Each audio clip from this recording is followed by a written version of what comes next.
Hey, hey, hey. Happy Oh no, King of no TVs? countdown. No. Oh, you went just raw. You What, just jumped what they in. call it? Ambushing, live stream ambush. What's up, Wait, let me everybody? count down. 10, Nine. 9, 8, 7. Are we getting people in? 6, What's 5, up, 4, guys? 3, 2, 1. All right, all right.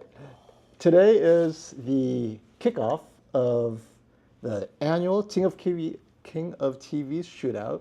Last year's winner is Sony A95L, and for the first time, it's going to be back. Yeah, so we have a well. We were talking about this the other day. So it's King of TV Shootout Eve. But what we realized is that the A95L officially launched the last week of September, and actually was available to the public the first week of October. Yep. It's not even a year old. And it's the old man of the group, which is pretty amazing. You think about how fast technology moves.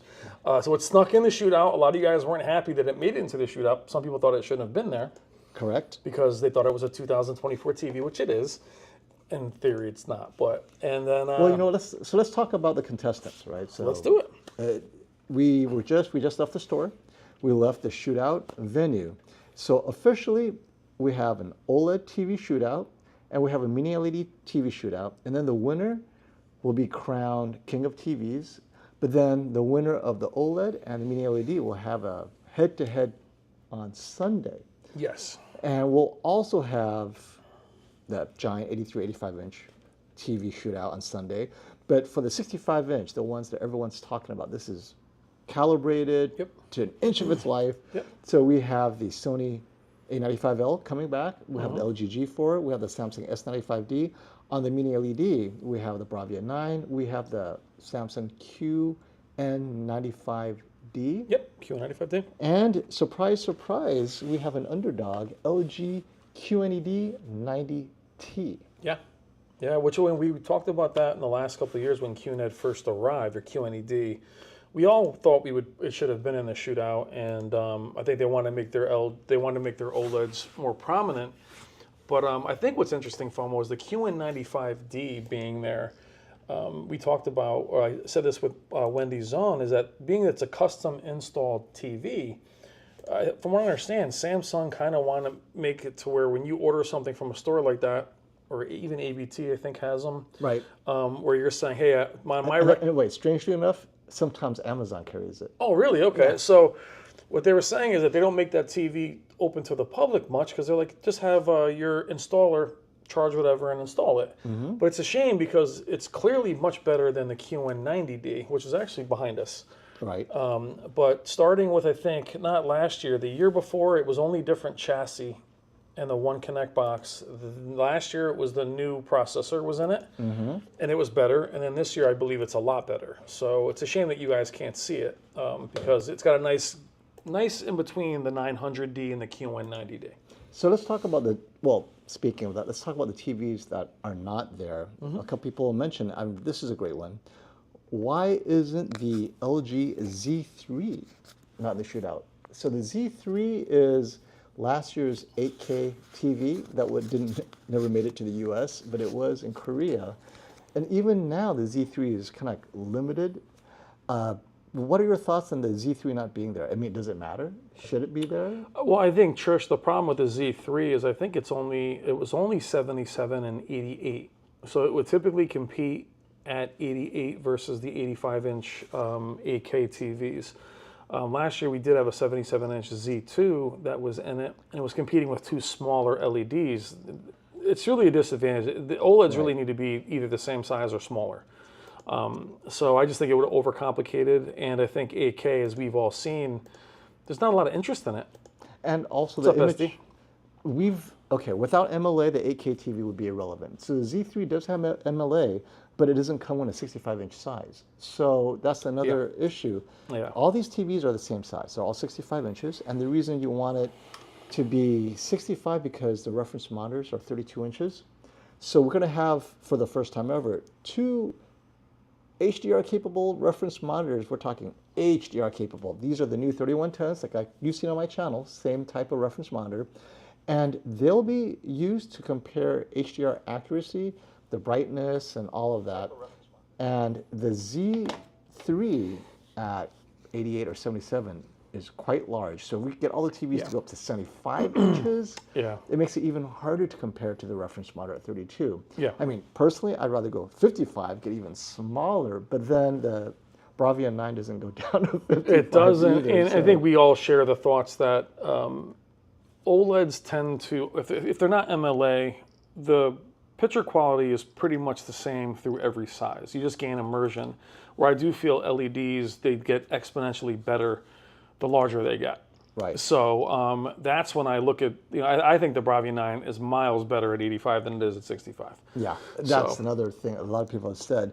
Now, we're going to address this because I like this point. SD says if the A95L repeats, they won't release another OLED next year because why not? So, and what's funny, SD, I mentioned this in the video today, if you guys missed our video today, the A95L it released in October officially. FOMO grabbed his off the back of a truck. It took like September 20th. Sony's like, wait. So actually, it's a funny story about the A95L. It did kind of bridge the gap for FOMO and Sony to be a little more friendly because he had one, and they're like, Rob Brennan at the time, and a couple of the engineers like, it's not ready yet. It's still in the oven. And FOMO's like playing with it. No, it's not that good. Remember we did was it a bust? So before it was released, I think we had 3 videos. I had a preview, and I was very disappointed. Like, You're like, Vivid is really nice. But the point is, it's not even a year ago. All right. So for a TV that in our mind is 2 years old, if you really consider it, it's really not even a year old. So in my thing, FOMO, is that's a hell of a lot of updates. So in theory, it should be the most refined out of the group. It may perform better than the G4 and the S95D simply because the thing's been just got an update 2 days ago. Another update. Netflix is a little bit brighter. Netflix calibrated mode is a little bit brighter. So to think that it won't win, I think for me, I'll say this publicly, we better have one winner. So I don't want to have like King of TV for mini LED. I really think that we should have. So we need a definitive winner because. But they are separating the comparisons. Yep, absolutely. But they will have one winner. Yep. Okay, so this is to address Jay's question. Are you doing a daylight comparison? So let's just talk about the setup this year. So a couple of changes, and we're going to have Classy on tomorrow to go even deeper into those changes. But we definitely listen to you guys, right? The viewers, the people who care about the shootout. And one of the requests for improvements is, well, why don't you separate the TVs rather than having all next to each other, separating OLED from mini LED so they can have their space with each other. But ultimately, the king of TVs is the king of all TVs. Has to then at some point, people want to know what's the best mini LED among mini LEDs, which we didn't award previously. Or best LCD TV, for those of you who know. And what's the best OLED, and then you compare those two. So we'll be doing that this year. There's definitely a daylight comparison. So bright room watching, we're going to have that as well. And we're going to have out of the box, the most accurate out of the box. And now the details to that, I think we're still fine tuning it, but there are many ways to approach it. One way is literally, you take it out of the box, you plug it in. That's Get a it. styrofoam on it. You're like, all right, plug it in. You don't peel off the sticker. Well, with Samsung, those of you that have Samsungs, it ships an Eco, which is like the brightest preset. We saw that many times, right? Because Samsung was hoping for that. I think they do it on purpose. Put that in Eco, bro. One approach is just that. You rip off the sticker, you turn it on, you stick it into the HDMI, and you get all the HDMIs to be coordinated, synced. Yeah. That's it. You don't touch a single setting. You don't touch a preset. And hey, if the TV comes in store bright mode, torch mode, but Eco. So we did an Eco mode. I know at Samsung we did it with the 900D. I'm like, let me just reset these settings real quick. Let's get Eco. I'm like, wow, it's brighter than everything else. Right. Let's say hi to everybody first. We haven't said hi to anybody really much. Lisa, that's your job. Lisa, what's up, Lisa? How are you? KG's in the house. SD, what's going on? FOMO, we got to get better presentation. My boy jumps in and starts talking about the molecular structures of the panel. We have the winner. But we have not done a live stream in a while because at M-Wave we didn't stream live. We won't be that live tomorrow for reasons outside of our. And we'll talk about tomorrow's agenda too. Yeah, we'll talk about that you too. Guys But time and everything. But I do want to say personally, I missed you guys. I missed you so I missed much. you, and it's good to see KG in the chat, and I think Max was in the chat. I know Max was away from YouTube for a while, and I'm glad that he's back. Always great to see. Oh yeah, wait. Wait. No one knows. I'm at Brian's studio. You know, Oh yeah. So yeah, to Max. What's up, Max? I'm glad Max is back in the house. It's like a bachelor pad. Yeah, and so if you guys look, the windows are behind me. The TV's over here, so my setup is in the corner. He's literally on top of a strip club. Yeah, look at the pool. We'll go down there after. But I miss you guys. We haven't done live streams. We'll get back to them. But we do miss talking to you guys. It's not the same. The premieres, I love you guys showing up for them. Please watch the premiere today. But we both miss you guys, and we'll definitely do more of these. But I want to say what's up to everybody. So love you guys. Yes, and let's talk about. Oh look, You're like enough of that nonsense. handsome guy Andrew. We'll see you tomorrow. Oh, undercover. Undercover. I think he works. Who's he work for? He works for Insignia. LG. Insignia. I think he Zenith? works for Vizio. Andrew works for Vizio. So we were talking about. What's up, Andrew? So there are a couple of categories get a text in a second. comprised of the king of TVs, right? But those are mostly accurate modes. But then, well, actually, they're all accurate modes. So in the most accurate modes, calibrated, and the reference TV calibrated to the same standard, Hollywood standard, D65, all that good stuff. But we'll have dark room, bright room, but still, which one looks most like the reference monitor? So you have to know it's objective. That's the objective. The subjective part is, wow, does it look close? Is that close enough? But you have an objective measure. And the TV that consistently hits all the scenes like the reference monitor wins, but there is always a little bit of preference in there. Like last year, personally, I thought the S95C was better than the A95L in looking like the reference monitor, but a lot of the judges felt differently, right? So, you know, you will have differing opinions. Otherwise, the scoring will be identical. I love it. Ryan, this goes to Bomo. It's FOMO and BOMO. What's up, Ryan? Every time Ryan.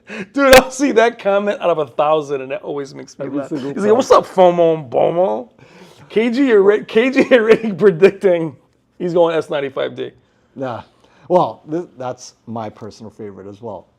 So you have accuracy, but then you have out of the box. Now, out of the box is not going to be included in the King of TVs, right? And so this is something that I really have to emphasize. When you watch the King of TVs and, you know, the Shootout and whoever is crowned the king, unless you get it calibrated, you're not getting the King of TVs. You're getting a TV that's not calibrated, and that's not the King of TVs. And that's something we always say about the calibration. Everyone's like, yo, are these calibrated? They're always like, yo, are these calibrated? And it has to be dark. I'm like, are you going to calibrate them? They're like, nah. I'm like, what do you care? You're not going to watch it like that. And I'm telling you right now, the biggest nightmare, guys, is calibrating these in a dark room, wearing a dark shirt, no light at all. So unless you watch your TV, I mean, I think it's great to calibrate them.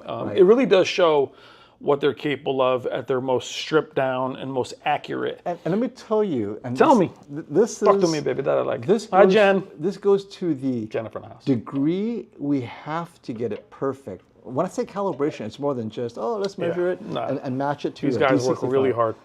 It is like this. We're in a room, and there's one LED light that someone forgot to turn off. I thought Dwayne Davis is going to shoot someone. He's like, Dude, the funny thing is, like, if you answer the phone and you're like, oh, geez, my and fault. this is why, because I walked in, I'm like, hey, is it me or is there a slight reddish tint on the G4? And Dwayne just like, someone left the red. He's like, reset it. He turned it off and goes, it's that freaking LED light over there, and someone forgot to turn it off. Let's do it again. And this is what I'm talking about. The very lighting in the room, you can see the differences between the TVs because it was reflecting off the G4, and it wasn't the G4's fault. And that's when I say, when you get the King of TVs, your room has to be perfect. It has to be calibrated. Now you have the King of TVs. But if you're in a bright room, lights, different color, you got pink disco ball here, you got the purple shirt, you got Brian on the Hawaiian shirt. I'm sorry, my friends. Dude, not happening. It doesn't look the same. Like, you have to be in there. And that's what I'm talking about. I mean, Dwayne and Classy and the team of calibrators, they were hunting down stray light and just shooting, shutting it down because they saw that tiny little reflection. I mean, everyone's wearing black shirts. I walk in with this, they're like, FOMO. You freaking Andrew tucking smack a white tux. Black shirt, right? Oh, that's gonna see. That's gonna. Yeah. I can't wear the white gloves. Is my hands tan enough, right? So at the end of the day, just so you guys have some perspective, because people and Ted, I admit I was at fault too. When I chose the Sony A9G, it was right after I saw the Shootout. Oh, I got to get the king of TVs. But now that I'm diving deeper into it, and now you know why I do a lot of my reviews, dark room, right, fully light controlled and so forth, so you guys can see what I see. But ultimately, the out-of-the-box Shootout on Sunday, I think is going to have more relevance to you guys. Now, doesn't mean that the same TV brand or model won't win, right? But I'm just saying, so it gets back to what we were talking about. So out of the box, which would you prefer? You get it out of the box and you just plug it in and go, or you get one setting change, like, okay, I got to change the preset, like from eco mode to filmmaker. Like, what is out of the box? And that's something that we're still discussing as a team. Yeah, so what's funny is, so the Samsung we talk about, I've had several of them here now. They do ship in eco, right, which I think is hysterical, because their eco it's like warmer and brighter than vivid. So was it dynamic? Dynamic is what Samsung has. Yes. So dynamic. it's, tone mapping is on active, and then you look at, I believe Sony still does standard, but standard would have the ambient light sensor on. You got to turn some of the eco settings off. So going straight out of the box isn't quite as simple. The idea is to go out of the box and then just go down to presets, standard versus standard, movie versus movie. But then again, custom versus filmmaker is not even, because custom's actually pretty bright. Filmmaker can be very drab on some of the TVs, like the Hisenses and those. They're Yes. very drab. So finding the TVs that are like for like is, like an example, like the QN95D85. I played with them before they were calibrated. The QN95D was so bright standard mode that the other two TVs in standard looked nowhere near it. I had to put that one in movie to kind of perceptually match them. But it's not because one looks better, it's just they're so off in their presets. So if you want to have something like that, you'd have to people say, do you like the way they portray standard? Like, it might be too cartoony. So or vivid or dynamic. Or vivid, yep. but like say like the Samsung, we were just talking about it, as my microphone went off my shoulder. The QN90D behind me, active and standard do so much, or active and static are so different. Active. Yep. But gradients preferred and brightness preferred on the Sony are so minimal, the differences. Might as well not have brightness preferred. Right. So the local dimming on the Samsung brightens the image versus just controlling the blacks, right? So they do such different things that it's kind of hard to go out of the box, because if you put color booster on the Samsung, it's so unwieldy. And then LG doesn't have a live color or a color booster.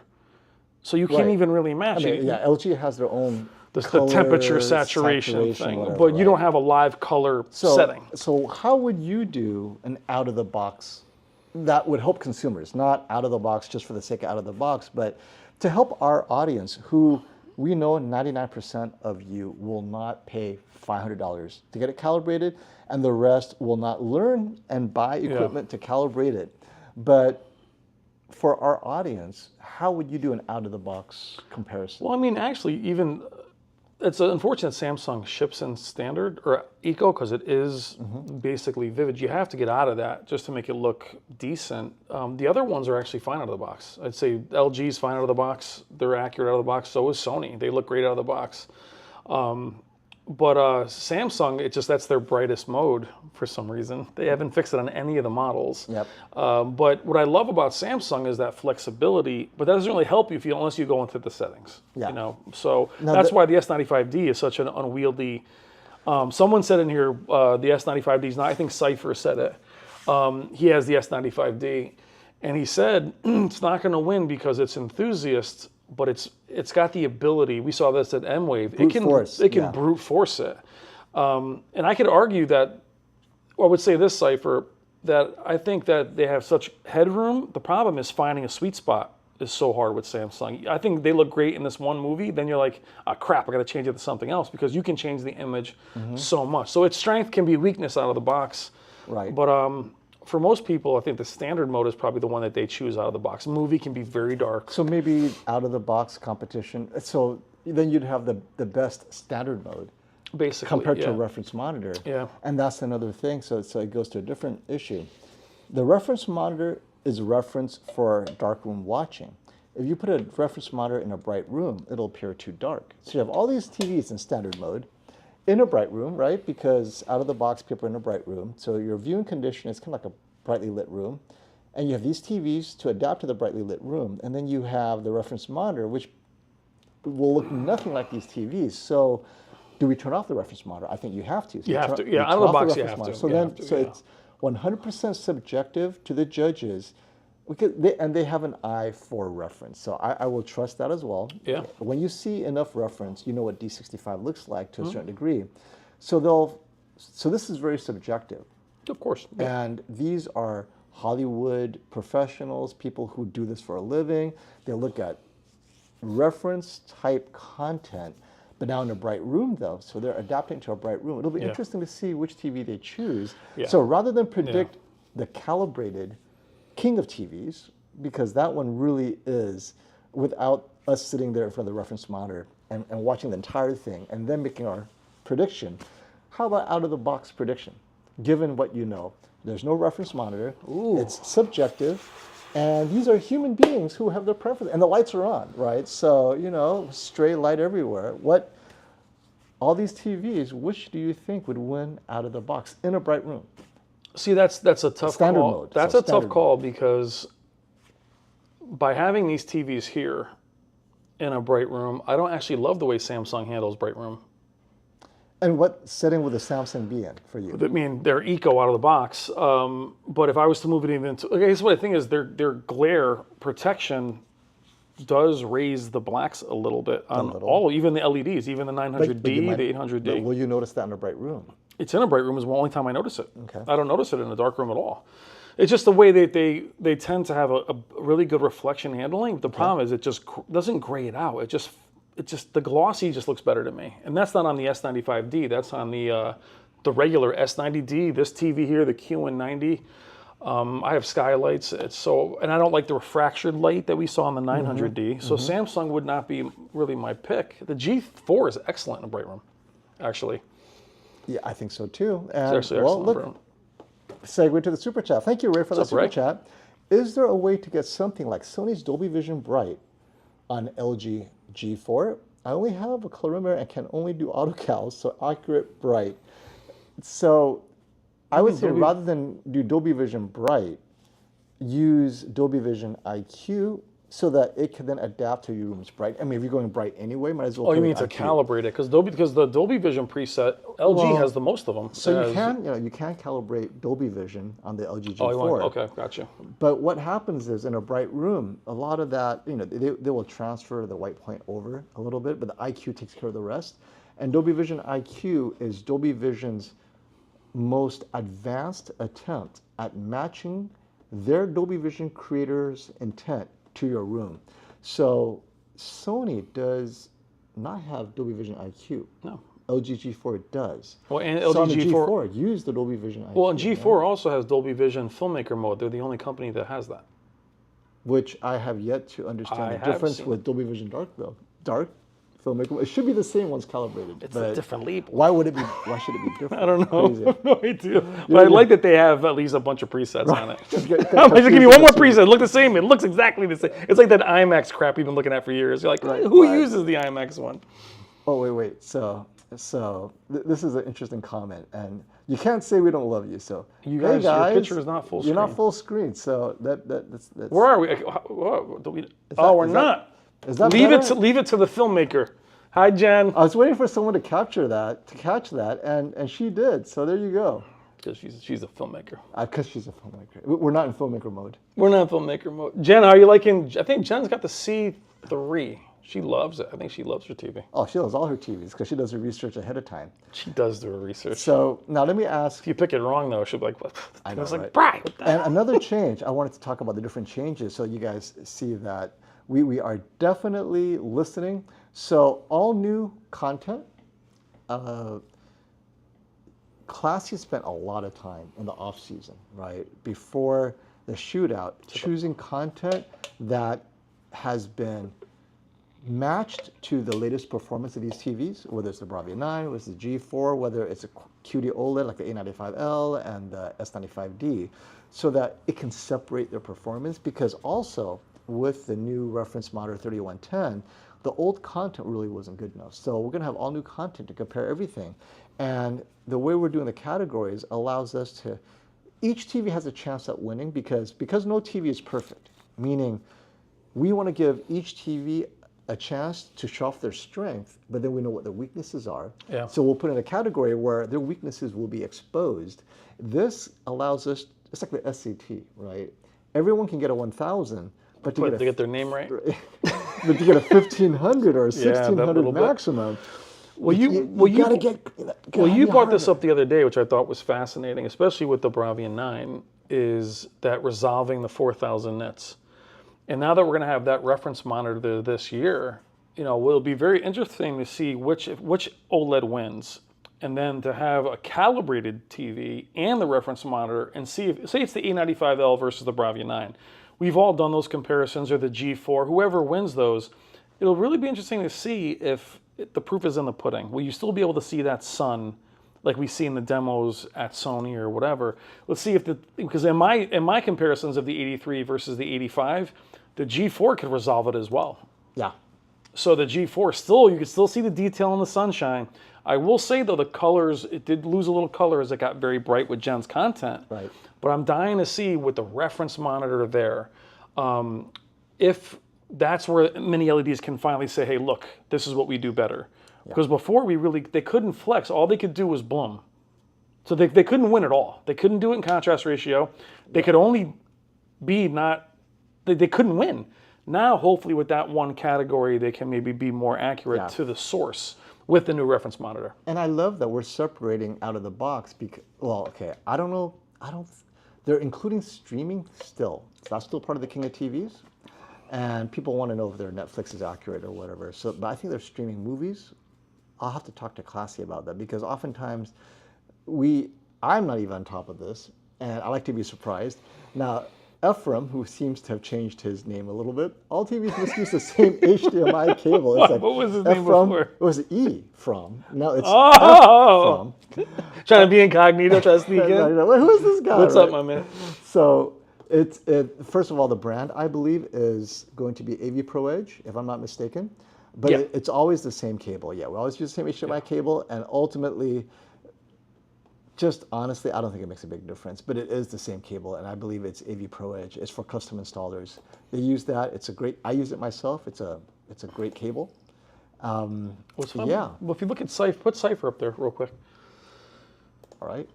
Cypher, they almost won last year. So the S95C almost won last year. Actually, the processing of the A95L hurt it to some of the judges, the extra processing. So actually the S95D, what's funny is I think the streaming component actually pushed the A95L over. Yes, it did. So we all thought that would hurt Sony. Actually, the S95D, what hurt it was low. Yeah, S95C, what hurt it was the low luminance shadow detail. It had issues with color. It was either desaturated or something wrong, but you only saw it in low luminance. And this is what we're talking about. Certain content, the S95D just couldn't win, but then the Sony wasn't perfect either. This year, the S95D has the matte coating. It may end up being the obstacle to a win. I think it's going to be. I'm just saying, I don't know if it will be. I think it's going to be. When I walked by, it was a dark room, and in the super bright scenes, maybe, and I'll explain what could happen when we go through all the content tomorrow. But ultimately, though, the S95D, it is a brute beast. I think its processing is good enough, but not all TVs have the same coating. Yeah. Well, and I think having different coating, and even having, we talked about this where the S90C and the S95C were pretty close. I don't feel that way this year. I like the S90D. It's my pick for like best gaming TV because of the value.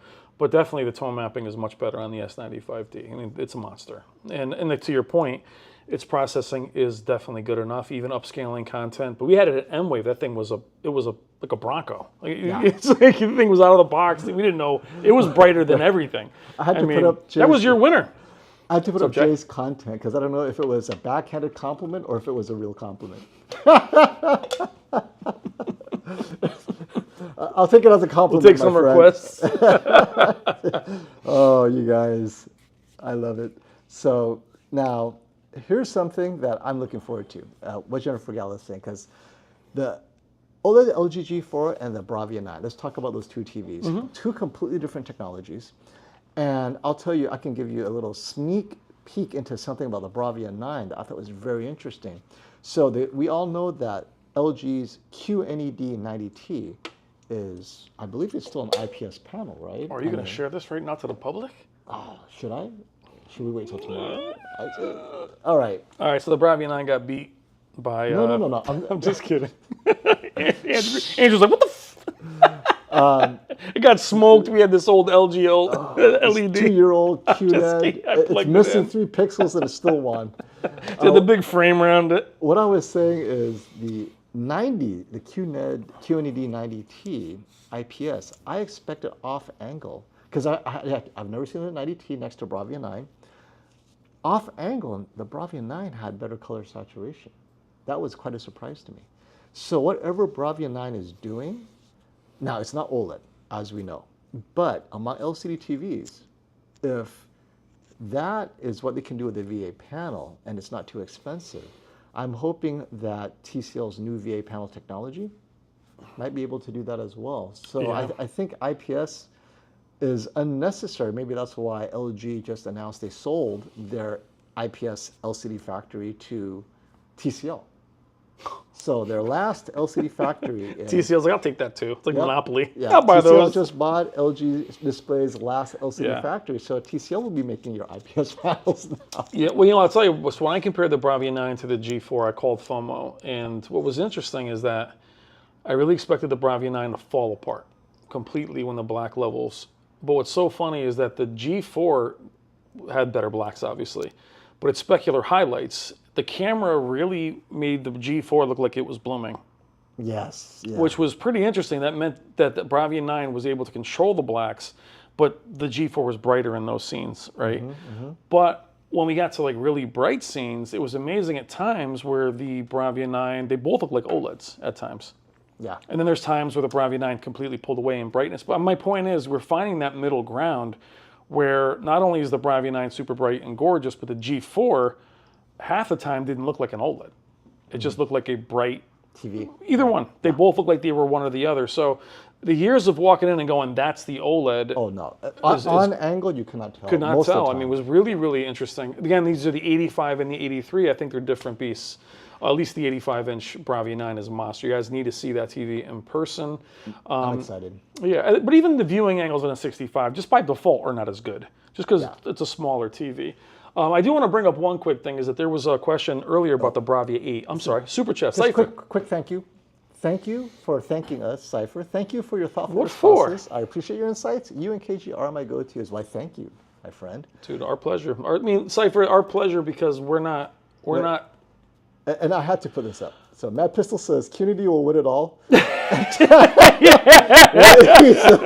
sadness. Oh, God. LG's watching going, okay, KG. KG, cross you off. Cross you off. No Christmas more list. CES invite for you. No carpet for you. But back to Cypher. Cypher, it's our pleasure. I mean, the thing is, we're not prisoners to any one thought. You know, we like the S95D, and this is a funny story. Yeah. When I saw that at CES, I hated it. We did a video. I was like, oh, right. And then KG and I were at Samsung. FOMO was there too. And then KG will laugh at this story. KG didn't mind it. And then the lights were on, the game mode, it was gorgeous. We turned the lights off. We got really close to a star. And you could see that it looked like it was blooming. KG's like, oh. And then I spent time with it. I loved it. I thought it was great. This guy gets it. He takes like a spotlight on it. That's broken. He's like, what a piece of crap. The point is, by the end of the year, our opinions do change. You know, we do. Because it's across so much sources Yeah, and so content. I think the feel. days of getting a TV early, giving it a definitive review, you really have to give it the whole year. And I mean, a couple of years ago, I think when the S90 came out, the S95B, the C2 ended up being our favorite TV of the year, because by the end of the year, it was just your most consistent, your best value. So that's why, I mean, the way we we don't change other than the fact that our opinions change. We spend more time with it. It's not a quick unboxing. Oh, this thing's great. It sucks. You know, we really do spend time with it. But somebody like Cypher, I like what you like about your TV.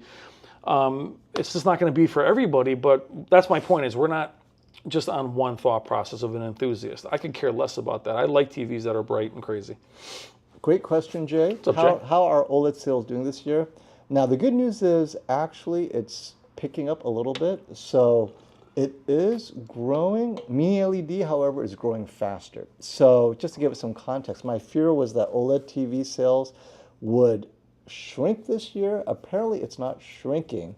Now, there's a bit of nuance here. Samsung Electronics has added an additional 800,000 units to the pot. So LG Display is selling more OLEDs, but those additional OLEDs are being sold to Samsung. Yeah. Sony's OLED part of the pie, their piece of the pie has shrunken. Samsung has picked it up, and LG is growing a little bit. So the overall OLED pie appears to at least stay the same, if not slightly growing, but not at the pace Mini LED is growing. And that's no surprise. I mean, the U6N is a Mini LED, and it's like 600 and change. So, you know, Mini LED is now a budget technology. I mean, the U6N. So we thought that. So it was funny. We did a video on this a couple of years ago. It was like 6 months ago. We thought that, you know, Mini LEDs were pretty much going to phase out, be either big or cheap. The Bravia 9 obviously changed our mind with that, but you're seeing the 115. You're seeing what these guys are doing with Mini LEDs. They're just simply going somewhere OLEDs simply can't go. They cannot get larger, and they cannot charge less. So they are, now 83 for you guys, it's so funny, man. I remember when 75 was a big TV. Right. No one wants a 75-inch TV. Everyone's like, 83, too small. 85, too small. Well, OLEDs are gonna max out at the 88-inch Z2, $30,000. The 97-inch G2 right now is still 20 grand. So everyone is like, sorry, they immediately are leaving OLED because these TVs can go there. A TCL, their flagships are that size. Yeah. So if Sony starts doing, Sony, if you're listening, Sony? are you there? If you put a flagship or even a Bravia 7 at 100 inches, game over. But having the cheaper, whether it's the QNED or the X90L, go against these flagships, and TCL's got like 100 TVs over 100 inches. Yeah. So does Hisense. But the fact is, OLED simply cannot go there. So they're going to be in this yin and yang of price, and they're going to max out their brightness and feature set, but they cannot grow up and be bigger and stronger. They're stuck. So, and they can't go cheaper. You can't sell a 97-inch G series for 10 grand. It's impossible.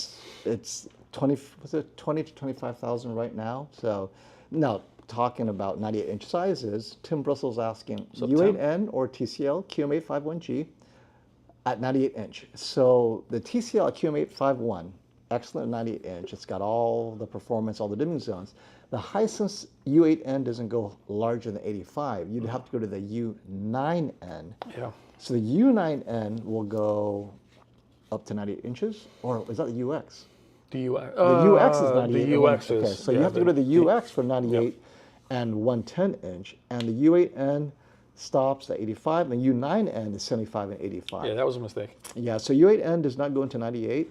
Now, last year's U8K hits 98, but the TCL, my prediction is, not seeing them side by side, but I believe the QM851G with the newest processor, more advanced dimming zone control this year, probably will be better than the U8K from last year. But at 98 or 100 inches, you know, the immersion, get the TV you could afford and enjoy that 100 inches. I love it. You're the big guy now.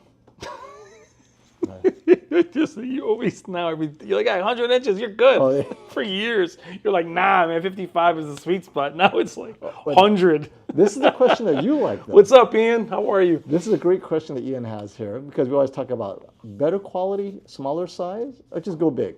Dad just got a new TV, and I had to decide between a 77-inch S90D, good TV, and a 98-inch QM7. It's 98 inches. Oh yeah, 98. And a mini LED. And I went with a 77-inch S90D because off-angle viewing and screen uniformity. Is my thinking sound? So Ian, it's sound for the reasons you're giving, but you're giving up the immersion. So for those of you who are like me, maybe, If off-angle viewing and you notice that, oh, the contrast kind of sucks, and then you see grays with dirty screen effect, and that bothers you, it doesn't matter how big it is, right? Like a lot of people say, Yeah. garbage in, now the garbage is at 100 inches. Yeah. Right. Well, the challenge, I think, Ian, I mean, it's for your dad. And look, the S90D is an excellent TV. The processing is very good. It's a good TV. The problem is the QM7 is very good. So where I think if you were comparing the S90D to And the we'll be reviewing the QM7. Yeah. So it compares, I think if you're doing the 98-inch, what was the one that Brandon had a couple of years ago? Was that the S? It was the S5. That had or no S4. local dimming. Yeah, yeah. So I think, Ian, with that thought process, that TV had no local dimming. It was big. The QM7 is a mini LED that has the same performance as last year's QM8. So I think that's a very good TV. So my point is, a large, very good TV will always be a smaller, excellent TV. But the larger TV has to be a very good quality, and the QM7 is actually very good. Yeah. So you can't go wrong with an better. OLED. Yeah. But I mean, you're not talking about an 83-inch S90D versus a 90. You're talking about a 77. So I would say that your thinking's still sound, but the QM7 is very good. So this is very interesting. We have to talk about this real quick because this was in one of my FOMO shows a couple of weeks ago. So James asks, what do you mean TCL having similar tech as the Bravia 9? And we have to address this. I had a show on my FOMO show a couple of weeks back, TCL 2024. Which model was it? It's the 115-inch QM. Yeah, it's the Max. 9, yeah, the QM. 5G, right? It has a 9 in it. It's QM8 9 something. Okay, it's the 115-inch model. So this is why it appears to be similar tech. So the Bravia 9, their big thing is they strip out all the layers to see the mini LED, and the mini LEDs have such amazing 22-bit gradient control. So you see everyone's coverage. It wraps around everything. Yeah, and you see that light, very subtle from the brightest mini LED down to the dimmest, and it allows the Bravia 9 to have near OLED-like contrast, right? And then TCL does the exact same thing with the 115-inch. Like, wait a minute. This is suspiciously granular control at the 115-inch size that TCL is doing with the exact same. They strip out all the front. You see the mini LEDs, and they put a bunch of other TVs that don't have this technology, and it hits you. You go, wait, there's no way that Sony is making this themselves. I mean, and they cannot. They don't make the panels. Now, they can help engineer the panels. They can help engineer something. They can design it. It doesn't matter. They're hiring a huge contract manufacturer that specializes in panels to make it for them, but they cannot afford the entire tooling of that just to sell one flagship model that barely sells in the volume that can pay for it. So my speculation is pure conjecture, but I'm sure I'm very close to the truth. TCL owns CSOT, and Sony's like, look, we designed this, help us make this. Don't charge us an arm and a leg, but this is what we'll give up. Give us 65, 75, 85 inches. That will be our mini LED, Bravia 9. You can have the other sizes. Well, what's left? 115-inch. Yeah, $10,000. Well, $15,000. $15,000, right? But they get to show off the exact same thing. And then in 2 or 3 years, you guys can start selling that same technology at 65 inches, but you got to give us a sweetheart deal because we can't afford to tool this just to sell one Bravia 9 model lineup, right? I mean, and in Europe, it's only like 2 sizes. So. Well, we always talk about that. It's really, even with Sony and Samsung Display, I've heard other people say, they just slap their name on it. There's so much that goes into the processing, the chassis, everything. So it's the same as if they did use similar panel. Sony still adds all their own stuff to it. So everyone's like, oh, I can't believe that would be the case. But they don't build their own panels. They got it from somewhere. Yeah. So, I mean, the fact, but FOMO throws that out there at the end of a news thing. He's like, that's I'm sure we're going to hear about it tomorrow. Someone asked if the 75-inch Bravia 9 is sharper than the 85-inch Bravia 9. Of course it is. It's smaller. The 65-inch is sharper than the 75. Pixel density is as long as you sit close enough to get there. If you sit far, so I mean, like you can get the smallest C4 is going to blow away a G4 in terms of clarity simply because it's smaller. Grab the crappiest monitor that's 27 inches, it's going to build cleaner. So if you hear somebody say that it's, of course it's cleaner, it's smaller, the pixel density. So don't worry about you're getting the less sharp TV. If you sit farther back, you'll be fine. But a smaller TV is always going to be cleaner. So don't ever someone's looking at that as it's a problem. Right. It's always going to be that. So KG has a great point. Isn't the panel and backlight technology a separate thing? So you have the LCD panel, and you could source that the from bits and AUO and a everything bunch else. of other ones. And same with mini LED, right? But ultimately, We don't you know. always have someone that's doing something special with something. And in this Yes. case, Sony is doing something special with the backlight technology. But Sony, again, is not manufacturing it. They don't manufacture anything themselves other than maybe assembling like the PS5, right? And parts of it could be unique to them. But long ago, they sold off their chip manufacturing design ability, right? So they don't Sony? make Sony. Remember when they had the Cell with the PS3 or whatever? It almost put them out of business making chips.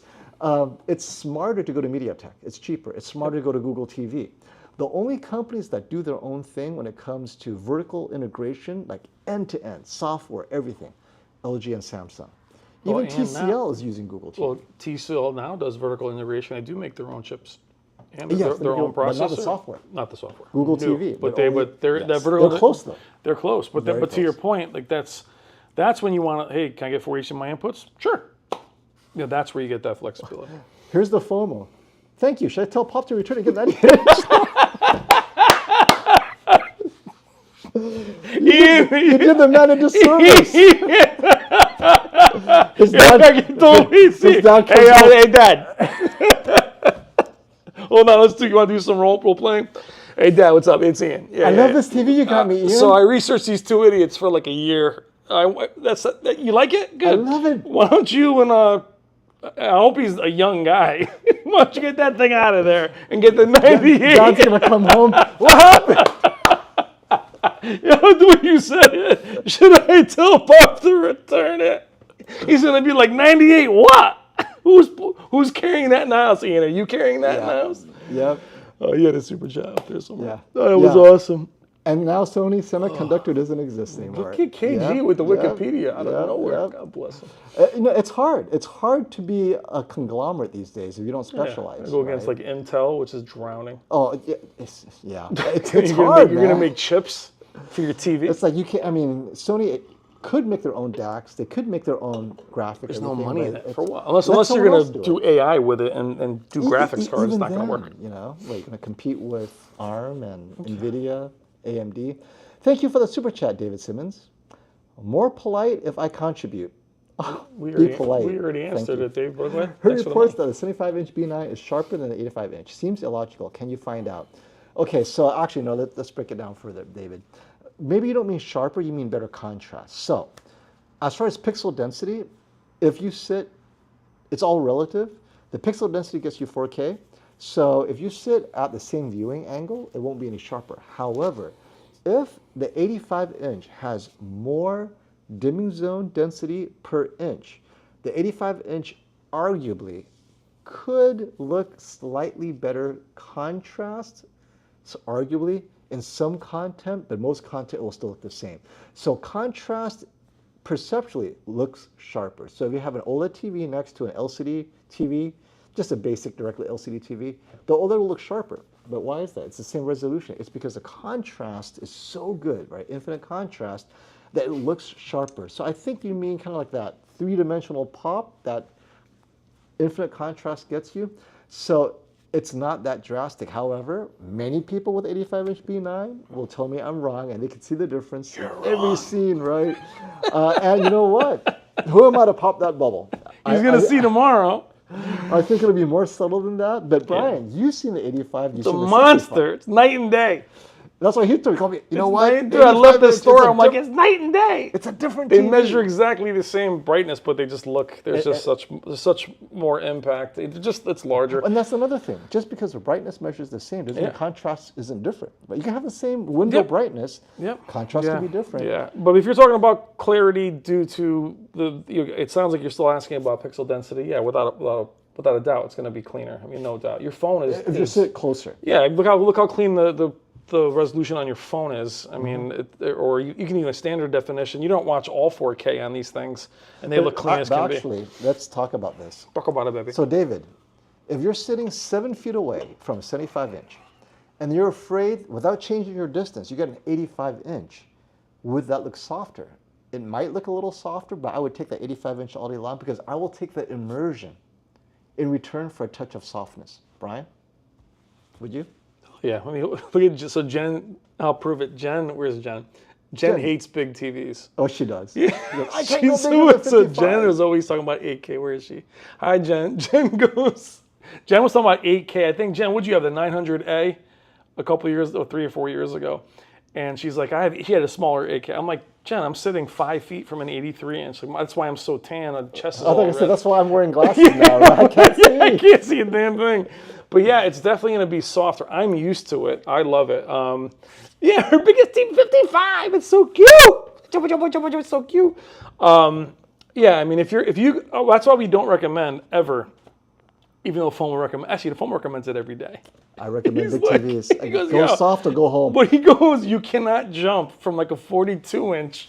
Of course, Matt, you like large and soft is my type. FOMO is like, it's like he's selling comforters.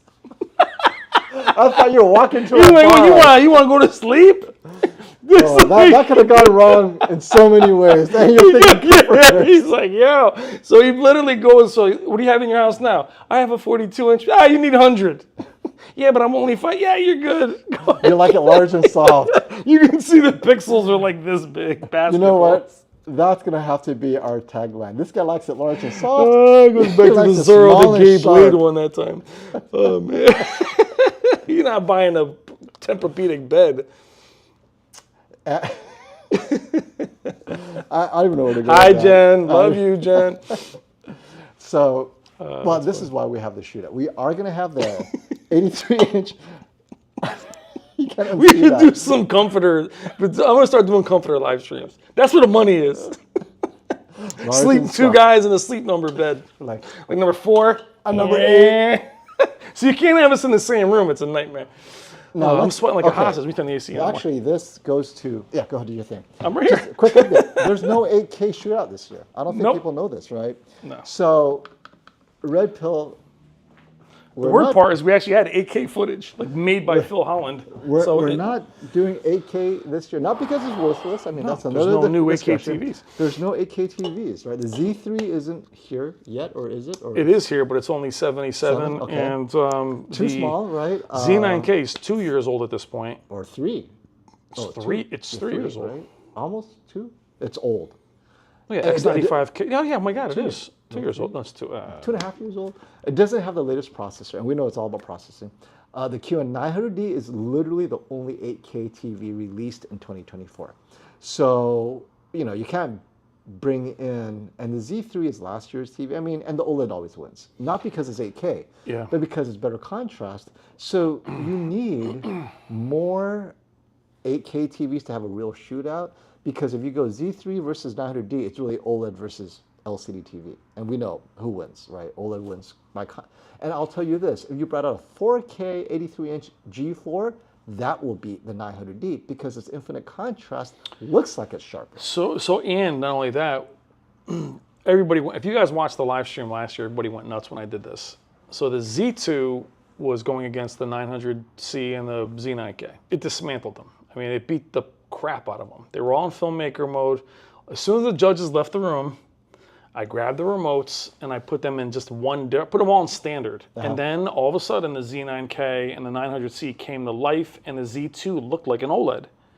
Yeah. And the chat is like, what do you think he's doing? I'm like, this is how you guys are you're buying this TV based on that Z9K does 4,000 nits. You can put it in filmmaker mode? Yeah, it's Well, it doesn't have a not why. filmmaker mode. But my point is, when you finally saw these TVs do what they're supposed to, that's why these mini LEDs going against each other is so important. Seeing a mini LED stripped naked and being like, oh, okay, sorry, I'm 400 nits. Now the reference monitor is going to take that away, and we'll see what it can really do. But I'm telling you, if you had taken that Z2 out of the box and taken them all out of the box, most of you would have saw the Z9K and be like, oh, I like that one, or the 900C. Yeah. It was when in their most accurate preset, which none of you guys are going to watch, or half of you won't watch, that you would choose the Z2, take it home and go, why is it so dim? And then you'll wish you had, now that it has MLA, it's great, but when it didn't have MLA, the G3 was like the better TV. Jennifer has a great follow-up question. So as you guys know, I had the Apple You Vision had it for Pro. like a day. I have a question for Formula. How's the Apple Vision Pro when you watch a movie in an enormous size? Is the resolution soft? So let's how is it? You're like, I don't know. It's back in its box in the store. Now I watched a lot of content that was available at the time. So some stuff was soft. It felt like 720p. Some stuff felt like 4K, 1080p to 4K. It was very acceptable, but it was very inconsistent. So Jennifer, definitely, assuming it's what it's supposed to be at the highest resolution capable for the Vision Pro, it looks good. The problem was that was not a lot of movies when I had it. Even though it says 4K, it didn't look like the stuff that was native to Vision Pro really looked sharp. The stuff that was converted for Vision Pro, not so much. But for me, the reason why I returned it, the number one reason, you guys know how much I hate stutter, there Yeah, is you were saying motion. no motion control. It is, there's no, it's like everything stuttered way too much. I had no way of adding just a little bit of motion interpolation. And like Sony took years to get that no stutter, no soap opera effect perfect. Apple has nothing. It's like there is no motion processing at all. I mean, I wanted soap opera because the stutter was so bad. So I told them, I sat down with the Apple rep when I returned. I go, look, this motion stuff is terrible. Like, can you show me where the motion setting is? He goes, what does that mean? I can't even know what a motion setting was. He's like, you gotta scratch your back? I mean, it's a TV. I use it for Yeah. only movie watching, and you Yeah. have no motion settings? He's like, I'm sorry, I don't know, right? Yeah. So, and that's something they'll eventually add, but. Well, there's a thing here too about 8K for gaming. So I gamed a lot on the 900D and the 800D. And while it's very clear, the scaling is just very hard. Even on a 4090, which I have, even with DLSS, there was just a lot of frame issues. The scaling didn't work on all the games. The computer was like, what are we doing? It was kind of a nightmare. It worked fine on less on the 800D. But I hate to sound spoiled, but 60 FPS is not enough anymore. So 8K 60 with DLSS just not. Then I went over to the G4 and played 4K 144, and I preferred it. So unless you're doing 8K, the motion was Static 8K. Well, actually the motion was okay. It just we're used to such fast frame rates. Now maybe if it was a 8K OLED. Well, no, you're onto something because the research has shown that you cannot tell in motion, let's say you're doing Doom. 8K 30 looks indistinguishable from 4K 30 in Doom. Because once you put in motion, that motion resolution, for you to see 8K motion resolution, you have to go to 120. Yeah, so it wasn't. So unless you're 8K 120, you might as well be at 4K 120. And that's probably what I felt. I mean, it looked, again, when you're still, it's very clean. Yes, but that's it. If it's still you're playing MIF. But if it's still an LED, it's not going to have the micro contrast anyway. So moving over to the G4, even though it wasn't as clean, the contrast destroyed it. Yeah. So here, I didn't realize, I take it for granted people know the difference between stutter and judder. So just a quickie. Judder is when you're converting 24p into your TV's native motion. So your TV is either 60 or 120 now, right? And so to get 24 frame rates into a 60 hertz refresh rate or a 120 refresh rate, that conversion results in judder if it's not clean enough, right? Because it doesn't evenly divide 24 into 60. It's better 24 into 120. But either way, you're going to have missing frames, and that's a judder, right? So it's like a little, what's that weird thing, right?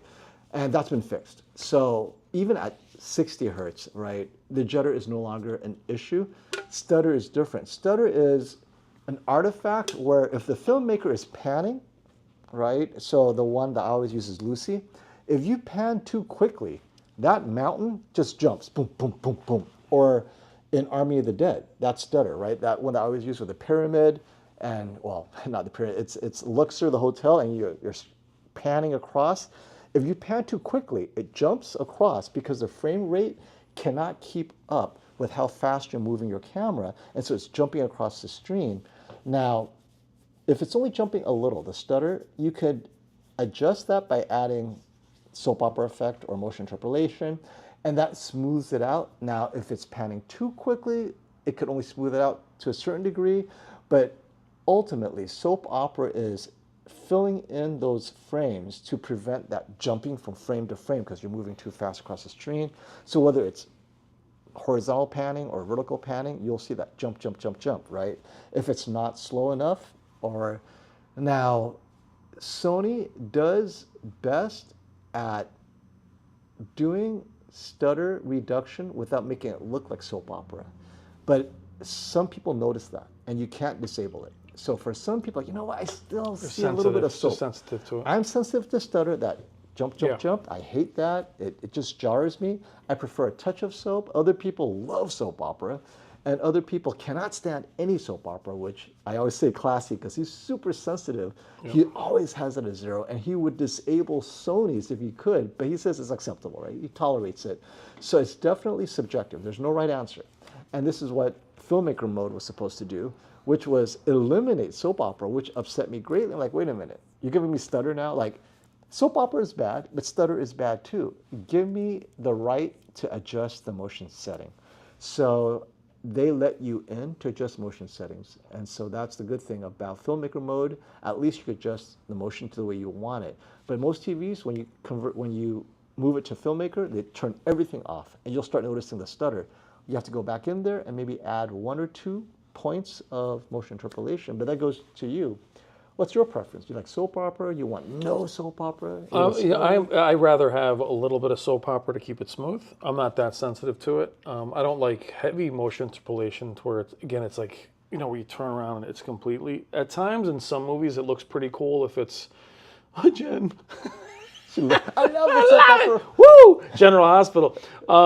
But it's at times it can look great. I remember when it first came out in 2007 with the Touch of Red Samsung. It was the Iron Man, and it would look like he's walking, and you would see like the little ripple around his body because it would just do the. So I get it. I mean, I don't like the stuttering or juddering at all. So I like a touch of it. I don't need a ton of it, just enough to where it's smooth. Now, wait, we never got to our predictions of out of the box. we got That was like an hour ago. So at the beginning, before we start introducing ourselves and everything, let's circle back. Tomorrow we'll do a prediction of which TV we think will win, and we'll talk about the live stream itself tomorrow. What's a little bit different about our coverage tomorrow or this weekend? But let's talk about our predictions for out of the box. So out of the box, bright room, no reference monitor. Which TV do you think the judges would subjectively prefer? And in a bright room, I think the S95D, if it's not too bright, I think that might end up being the winner because it's a bright TV that, and this is why. So the Bravia 9, the rainbow the guy effect. that took the light on it. It turns white. It's like this door right here. Now, I would take the G4 home because of all the settings, right? I love their settings. Yeah. But the S95D will be in whatever mode it's out of the box. And LG will be whatever, standard. Let's say standard mode, right? Yeah. I think LG standard. I think, you know what? You're right. Knowing the TVs, I think the A95L might not be bright enough in standard mode. You know what? Maybe it is the G4. It's G4. Right. Well, G4 because it's it's too cool. The S95D might be too cool. The S95D Out of the box. Yeah. And it's eco mode out of the box. Yeah. So it's like vivid. Both LG and Sony are pretty accurate out of the box. Sony is very accurate out of the box. The problem with Sony is their presets don't look very different from each other. Yeah. So I would say that Sony's probably the most accurate out of the box. You'd probably be happy with it, but I like the LG probably the best for a bright room. And Aquaneon asks, why is there no Hisense and TCL at the shootout? So They don't want to rumble, baby. now They don't want to rumble. They don't want to get these hands. Kid, they want that smoke. Just kidding. I have no idea why. I was kidding. I have my speculations. So let's talk about the theories behind it. I'm drinking one of these White Claw things. First, they don't have any OLED TVs. About that smoke, baby. We know that to really compete for the king of TVs, you better have an OLED, and this is why. Of course, Robert comes in when I'm making jokes. In dark room, right? Yeah. In a dark room environment where you're focused on near black shadow detail, nothing touches an OLED that's calibrated. You cannot calibrate a Hisense TCL. 900D comes close, but it's not going to come close to the infinite contrast near black of an OLED. And so it's like, why show up to lose, right? It's like, because it's going to be the OLEDs in these dark room and SDR scenes. Well, yeah. Now, yeah. I mean, so to me, the Hisense and TCLs need every bit of processing they have and every bit of bells and whistles to make their TVs look the way they do. They do look very good. You start taking that stuff away and you calibrate them and they're naked. All the fake abs Well, you know go what? away. We should And they're have like, whoa. the naked shootout, not the judges. Not the We're talking Exactly. about Where they're like that, the mascot. But I think what I'm saying, like, when you shootout. start taking local dimming, you start changing, you start doing those presets. Those TVs need all that extra stuff to make them look, and they look really good in 4K content. They struggle. They're going to get hit in a lot of different categories where they're not quite there yet. They're amazing for what they are. We review them. I like them a lot, but the processing on these different TVs really makes a difference. You know, we saw what happened with Sharp last year with the XLED. Though I'll tell you, the Sharp It's all processing. the Sharp XLED looked totally different when it was in the store with me. But once it was, I think, it looked better not calibrated, in my opinion. I think once it was calibrated, it got beat up. And I think everyone that from the LED world was like, oh, I'm not putting my TV in there. Unless you can, like the UX last year looked awesome compared to the X95L. But would it look that way if it was calibrated? Probably So not. that's another thing is TCL calibrators in the past, they may have changed this year, but I don't think so. I think I spoke to Classy. It's not calibrator friendly. Their settings do not stick. It's very difficult to calibrate a TCL. And once TCL. Hisense was easier last year. Jason said it was easier. The TCL, the settings, the 2 point, the 20 point, it doesn't matter what point you use, it is not calibrator friendly. So already, they're not designed to compete in a shootout. Well, and we saw even in M-Wave, the settings don't match.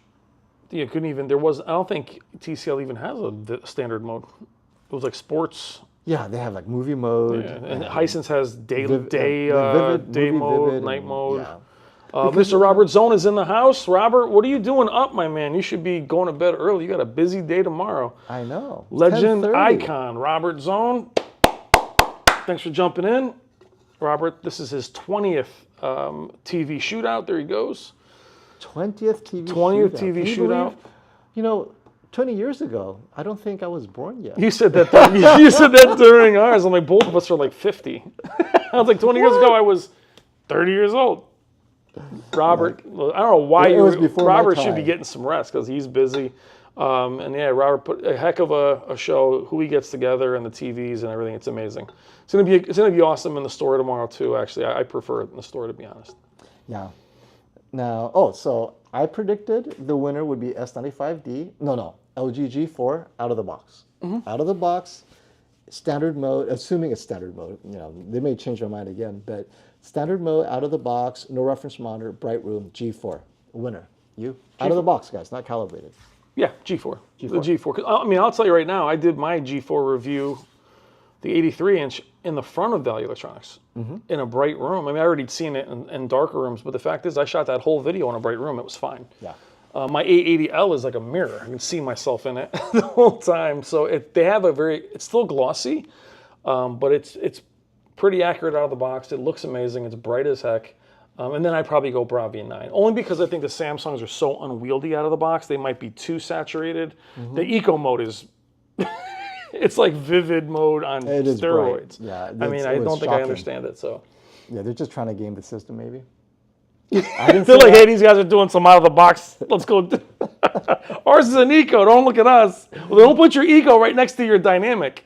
Hey, Aqua, if you watch my FOMO show, you'll know that TV makers have just given up on micro LED for now. Micro LED TV, It's too expensive. Too expensive to make. No one wants to spend more than $50,000. Go figure for a TV, and for them Spend to $10,000.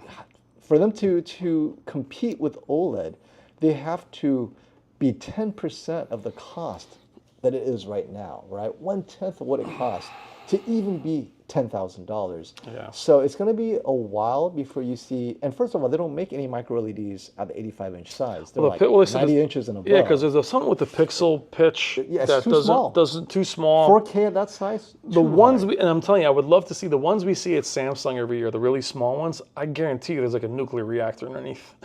You don't have to go 55. Those TVs, there's something going. I would love them. They still don't have infinite contrast though.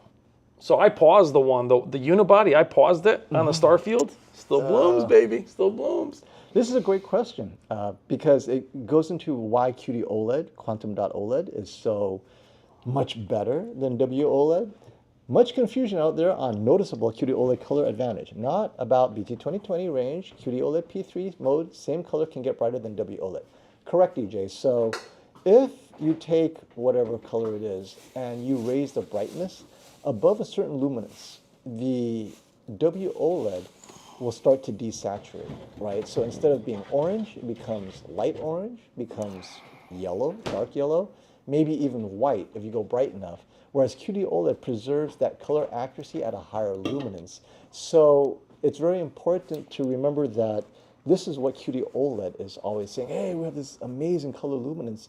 Colors can go brighter as you scale up everything, right? The problem is that not a lot of content take advantage of that. So in most HDR content, they look the same. It's not until you get HDR content that pushes that brightness. And this is why I use Alpha, the movie that you guys see on my videos. Stop laughing over there. Alpha is a Sony production, and Alpha does push that brightness. But guess what? The F1, the movie F1 with was it Brad Pitt? Yeah, you gotta that's going to be another one. You gotta tell the Alpha story though. So quickly, what you tell them about the differences of the QD OLED versus the quantum dot LEDs. The quantum dot, they're not quite the same as far as their color. Oh, yeah. Well, that's kind of the interesting thing I think, because we've been looking at quantum dot LEDs for years. Yeah. So QLED, right? So they use that in the backlight to purify the white. So all LCDs have a white backlight, and the quantum dot makes it a more pure white, so that when that pure white hits the color filters and everything, colors are more saturated, they pop more, but it's not part of the LCD layer. It's not part of the color filter layer. It's way back to make the white, quote unquote, more pure, is what I've been told. However, on a quantum dot OLED, that QD layer is actually replacing the color filter. So they call it a color converting layer. You have red and green that convert the blue into red and green. And then you have blue pass through. So the blue OLED goes right through. And so what you see is the blue OLED. And so that's how quantum dot OLED works. And that gives, and That's so impactful. QD color converter allows all the colors to get brighter at a higher luminance than traditional WOLED. And so, yeah, but unless you have footage and the right scenes, and this is why we have the reference monitor in my studio, is I can then look at that scene. Oh, in this area of the scene, this is not just yellow, it's yellow at 300 nits. Can these TVs do yellow at 300 nits or whatever it is? Yep, there's a lot of nuances to that for sure. So the best story about, what's the name of the freaking caveman movie? The Alpha? Alpha. So we were at Sony, and Hugo, who's going to be on camera with us tomorrow, was talking about the reference monitor, right? Hugo, that's his baby. He built it, right? So I can't it. wait for you guys to hear him speak. But the funny thing is, Rob Brennan, Hugo, there's a bunch of the Sony guys in the room, and no one had ever seen this caveman movie before. Alpha, I keep forgetting the freaking name of it. So we're all like, wow. And it's about a boy and his dog. But dude, somebody in the room goes, it's a Sony thing, blah, blah. And then somebody goes, is it any good? No, it's terrible. And it's the only movie I've been looking at for like a year now. And it's bright. But the fact that everyone is waiting to say, it's pretty good. It goes, it's terrible. The whole room broke out laughing. I had to be there, but it was funny as hell. Because everyone's about to pre-order on Amazon. They're like, oh no, I gotta forget it. That was my first question was, they gave us the actual raw the raw file they used straight out of their grading software on a USB. So I asked Hugo, wait, you have that on a USB? On a normal Kaleidoscape, is it 4,000 nits? And he's like, I don't know. That's why we have the USB version. We know it's 4,000 nits. I just graded it. I just checked the grade. I was like, oh. So I rented it on Kaleidoscape. I go, oh, it is 4,000. You bought it like four times. No, I had to rent Madam Web to do that. Oh my God. I'm messing up everybody's speakers. My bad, Cypher. I got that lowest. My laugh is like messing up everybody's speakers. My bad. Agree or disagree? LG Electronics has the best marketing in the game, hands down. What do you think? No, we actually had this discussion, Esther. What do you mean, us? Like our videos? Like what marketing? I don't see any commercials. I have to say, what do you mean? This year. Oh, as far as what they're saying, like as far as just marketing in general. I think. Did I miss the commercials, or where are they at? Where are they? I mean, obviously Samsung does it really well. That's why they're a global leader. Well, I mean, if you look at don't know. videos, Like, what do LG you does a mean? lot of LG Global does a good job. I wish they would go back to their demos were awesome. I used to I use think I think Sony did better this year with the Bravia 9 launch than LG did with the G4 launch. marketing in terms of what, SD, as far as their marketing Marketing speak TV or their or marketing like their literature. Like my point is, so SD, do you mean maybe a slogan? Alpha 11 Slogan? slogan? If go- you can't go- hit them, quit them. Go go big, go home. So I mean, as far as what I see on, other than the fact that how we showcase and show the reviews, I don't know. I don't see any commercials or anything. Wait, why is Brian so red? Is my voice? Why is my Should I desaturate you, Brian? Let me desaturate. nice you. upper chest? This angle is horrendous. Is that better? Now Oh, there we go! Woo! now I look sick. I'm Irish again. You look like you're zombie apocalypse over here. Okay. Let's take his pulse. Slow down that TV crush. Why did you guys slow down? Did we slow down? Sammy, how did we slow down, my friend? Actually, you know what? Did we slow down? No, we do like 1 or 2 videos a week. Okay, so you know what? Okay, I slowed down a little, only because I have. So YouTube is not my full-time gig. I mean, I do it a lot. You would think it is, but I actually spend my time doing it.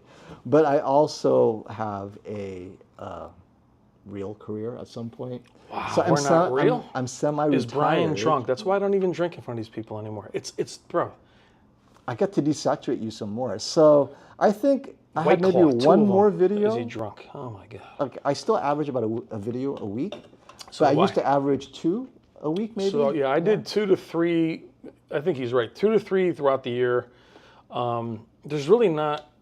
Well, we did M-Wave. We also traveled in some other events. So every time we travel, we obviously lose time to make videos. That's pretty much what happens. So that's what happens for me. We traveled vacation, and then we did an event, and M-Wave was a big one. So we didn't really do content at that point.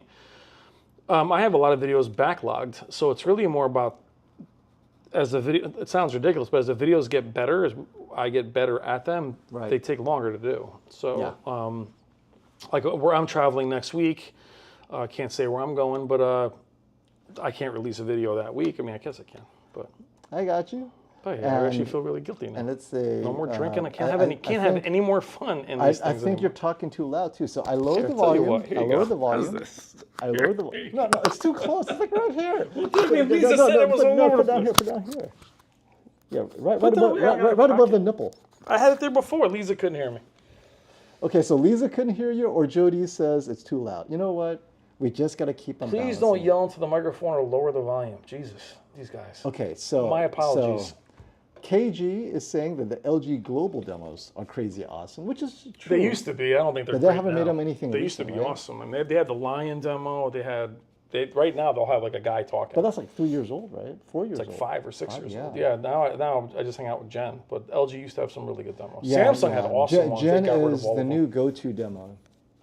But if you're going to use her stuff, link her or mention her. That's all So I this ask. is interesting. Now you're a let's talk about creator. the community as a whole. Jason Sims has a great comment. To me, it seems like the television review community as a whole has slowed down a lot. And It's I know, hard. And I tell you, It's hard. who I'm blaming? KG's not putting out enough videos. Oh, is it His KG? side-by-sides used to fill up my recommendations. Now, I'd be lucky to get one side-by-side a week. Guys, KG. YouTube is a grind. It's a grind. If you want us to last and not burn out, Watch the videos. I mean, I'll tell you, this is what it is. It's when you put out, a few years ago, if you covered TVs, you could cover them with 3-4 videos, and you guys watch 1 or 2 videos of something and you move on to the next one. So I've had several TVs that I was going to cover more thoroughly, but there wasn't any interest. Like the Z3, for instance. I did a short on that video, nobody cared. I'm not going to spend 11 hours to shoot a video on it if no one's going to watch it. Same with gaming videos. I don't do gaming videos anymore because only a very small percentage will watch them. So if I spend 12 hours doing a video that's not it's not about views, guys. It's about even your body of work messing up the algorithm because I'm putting out videos you guys aren't going to watch. So I'm not filming obscure videos. Like I did TCL, I had them on for an interview. I was shocked that that video did as well as it did. But I'm not going to do a bunch of those and set myself up. So I think that's what you're seeing. A lot of us are getting a TV. Like an example, the 800D, right? That TV, I did a short on that. I had that TV a month ago. Those videos are going to come out now during Black Friday because no one's going to watch them. There's no interest in the TV. Do you guys see what I'm saying?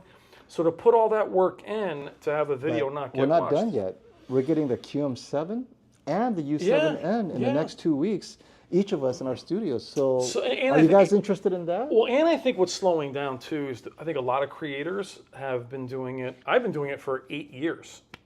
So I'm one of the original ones that's been here a long time. It's spending a lot of time. It's just Ian saw your interview with Bruce. you guys have that was me, Ian. Ian, tell Pop get a TCL. Yep. Yeah, I had him on. It was great. I mean, look, and I think there's less. What's so funny is there's less of us now, but there's more people. There's more people just shooting videos. And I think you're seeing some of the much bigger guys are actually getting probably tired. They've been doing it a long time, and everybody eats into each other's views. We help each other, and we hurt each other in the same way. Yep. And Jennifer, I had to put these comments out. This is so funny. When I saw this, I was like, she said that way back at the beginning, when you started your career, your microphone was too far away. Yeah, the problem is, Lisa, I started having fun and laughing like I try to do online, and then I hurt somebody's ears. That's why there's volume buttons on these devices. Do. So trying to have a good time. I'll be doing like 16 hours tomorrow and the next day. But. So Lisa asks, what is my career? So what I normally do is I'm a product strategist. I develop products, technology products, whatever, and then my job is to convince accounting to fund it. And I need to fit that product to the market. So I have to do the market research. I have to convince accounting that this product, there's a large enough market. If we take 30% of the market, you'll make money on it. And I don't need to take 80%, just 30%. So I have to find a market, and then that's it. So, my job is to convince people with accounting degrees that my product is worth selling. And this is why I love TV, because I see it all the time. That's why the guys at the TV companies, I love talking to them because they know exactly what they go through. They have to convince people to buy their TVs, otherwise their job's on the line because they just convinced accounting. But QD OLED is the future. Trust us, QD OLED is the future. And then when SD says, nope, it's not the future, like, no, all of our jobs will disappear. But yeah, it's fun. I love, but YouTube is the fun part, right? This is me actually getting to apply. You're not too loud. And you're not drunk on 2 White Claws. I'm glad I'm going to drink in one. All right. Now, here's a question.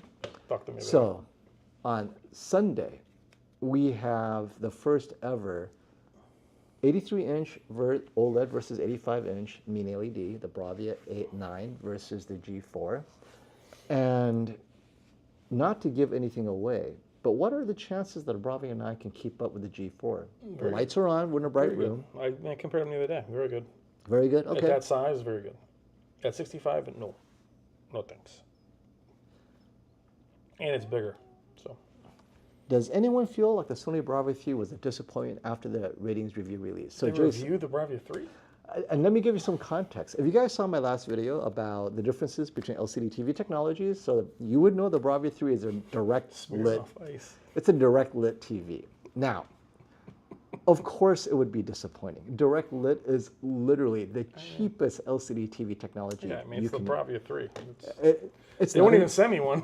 There's no dimming zones. There's no dimming zones, right? It is like the Fire TV of Sony models. It's like the 80K, or is it the 80? It's like the K. It's the X80K. It's a replacement for the X80K. You have to take it as it is and compare it with other direct lit TVs, like the Insignia Fire TV, or the TCL Q6 is its direct competitor. They're both direct lit TVs, and so a direct lit TV cannot come close to a full array local dimming zone TV. The Q7 has dimming zones. The Q7 will run circles around the Bravia 3 in terms of contrast. So Hey, what's up? Scared the you hell guys out of me. understand already the Good to difficulty. see you, doing, man. kid? How you I been? haven't seen It's you at all. context, right? Dude, So I'm you're only here used to once in a seeing while. reviews I'm like, oh up god, there's other here. people here. How are things? You doing well? Good, man. And Doing well. Good to see you, brother. Good to see you as always. Things are doing things are doing okay here. Yeah. QNs, Except all I got mini kids LEDs, all with a climbing bunch on of the full roof over overlay on dimming the zones, fire right? escape. And you have a TV that has no dimming zones, Bob and it Victoria. cannot come close. But I within had to chase them down that like 2 or group, 3 times. Oh, dude, I'm So so it's glad you competing weren't with here the when that TCL kid when that pizza Q7. place was here. Oh, yeah. this year's that was I was Q6, here for that first 2 the months, Insignia. but Oh, it was Fire terrible, Junior, right? yeah. Oh my This should be god! competitive. I'm like,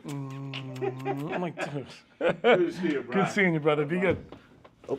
Let's go see. Sorry. Is that the Bonchon chicken delivery guy? I'm like, no, bring me to the round. Brian should turn off his mic. Oh, that's right. Oh, I'm sorry. I wasn't taking a leak or anything. Well, no, it's worse. Were you doing a drug deal over there? I'm like, yo, you got any more of these? Everybody's so uptight tonight. Well, it is Friday night.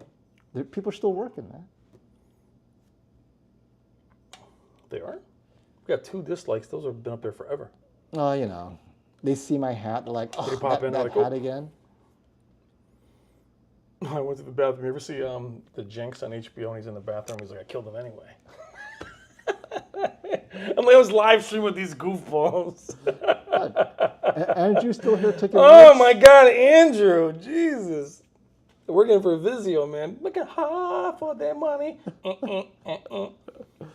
And what else about the shootout changed this year? Besides the content was updated. We have more categories. We have a different set of judges, because every year we kind of rotate different judges in. So we have some new judges that we haven't seen before. So let's hope these judges have a different eye. Mix things up, I mean, you guys are all tired of Sony winning all the time, right? So maybe the subjective part, they'll go, who cares about skin tone? I want to look at the fluorescent lights. That looks more natural to me. The out of the box is good. You know what I'm curious about is to see whether the G4's updated Alpha 11 can compete with Sony's XR Clear in Definitely, streaming. most definitely can. You think so? Oh my God, the Alpha 11's a beast. I think so too. It's a beast. The challenge, we said, the problem with the Alpha 11 and what is the name of the Q900Ds? It's got some Neo, Matrix. Which the QN Their processor is awesome too. The problem is they only have it on the 900. the 8K. It's only on the 900D, and the Alpha 11 is only on the M4 and the G4. So where Sony is X90 has cognitive processor, the Bravia 8. And I'll tell you this: somebody had a question earlier about the Bravia 8 and ratings review. I don't feel the Bravia 8 is a step back from the A80L. Bravia 8. The Bravia 8. Oh, someone said it was ratings. step back? Ratings beat it up. They didn't like it, or they compared it to the C4. But that's fine. I love ratings, and nothing wrong. We all have different It's subjective opinions. at the end But of the day. I have the A80L. I've reviewed the TV at all sizes. The Bravia 8 is not night and day better, but I can't say it's a step back. Is it a QD OLED? No. And is it an MLA OLED? No. So in that regard, it didn't make a step forward. But if you want the new build quality, if you want the new UI from the A95L and the Bravia 9, the Bravia 8 has that. Also, it has 3 different gaming presets that the A80L doesn't have. So is it a huge jump forward? No, but it's definitely not a step back. So I think that TV, and again, I love ratings. I love all the guys over there. I owe a lot to them. And it's not that we can say anything bad about them, but I just don't agree. So everyone's like, oh, is that TV terrible? Now it's not. TV is excellent. The Bravia 8's awesome. Yeah. It just flew under the radar. Just like the Bravia 7 has been totally forgotten. So I'm going to revisit that TV at 85 in the next few weeks. And I had the super chat out and forgot to address this question. Brian, 83 inches and up, are you still going with the G4 over the Bravia 9? Yes. Okay. You want to say why? Am I allowed Are you going to say that tomorrow? No, we'll say it tomorrow. So, no, I mean, I like the Bravia 9, if I'm watching just movies, I rather have the size and the peak brightness. And I like the way the Bravia 9, the settings are. I think it's a gorgeous TV. I do need the infinite contrast of an OLED right now still, and the G4 is, in my opinion, the brightest OLED out there.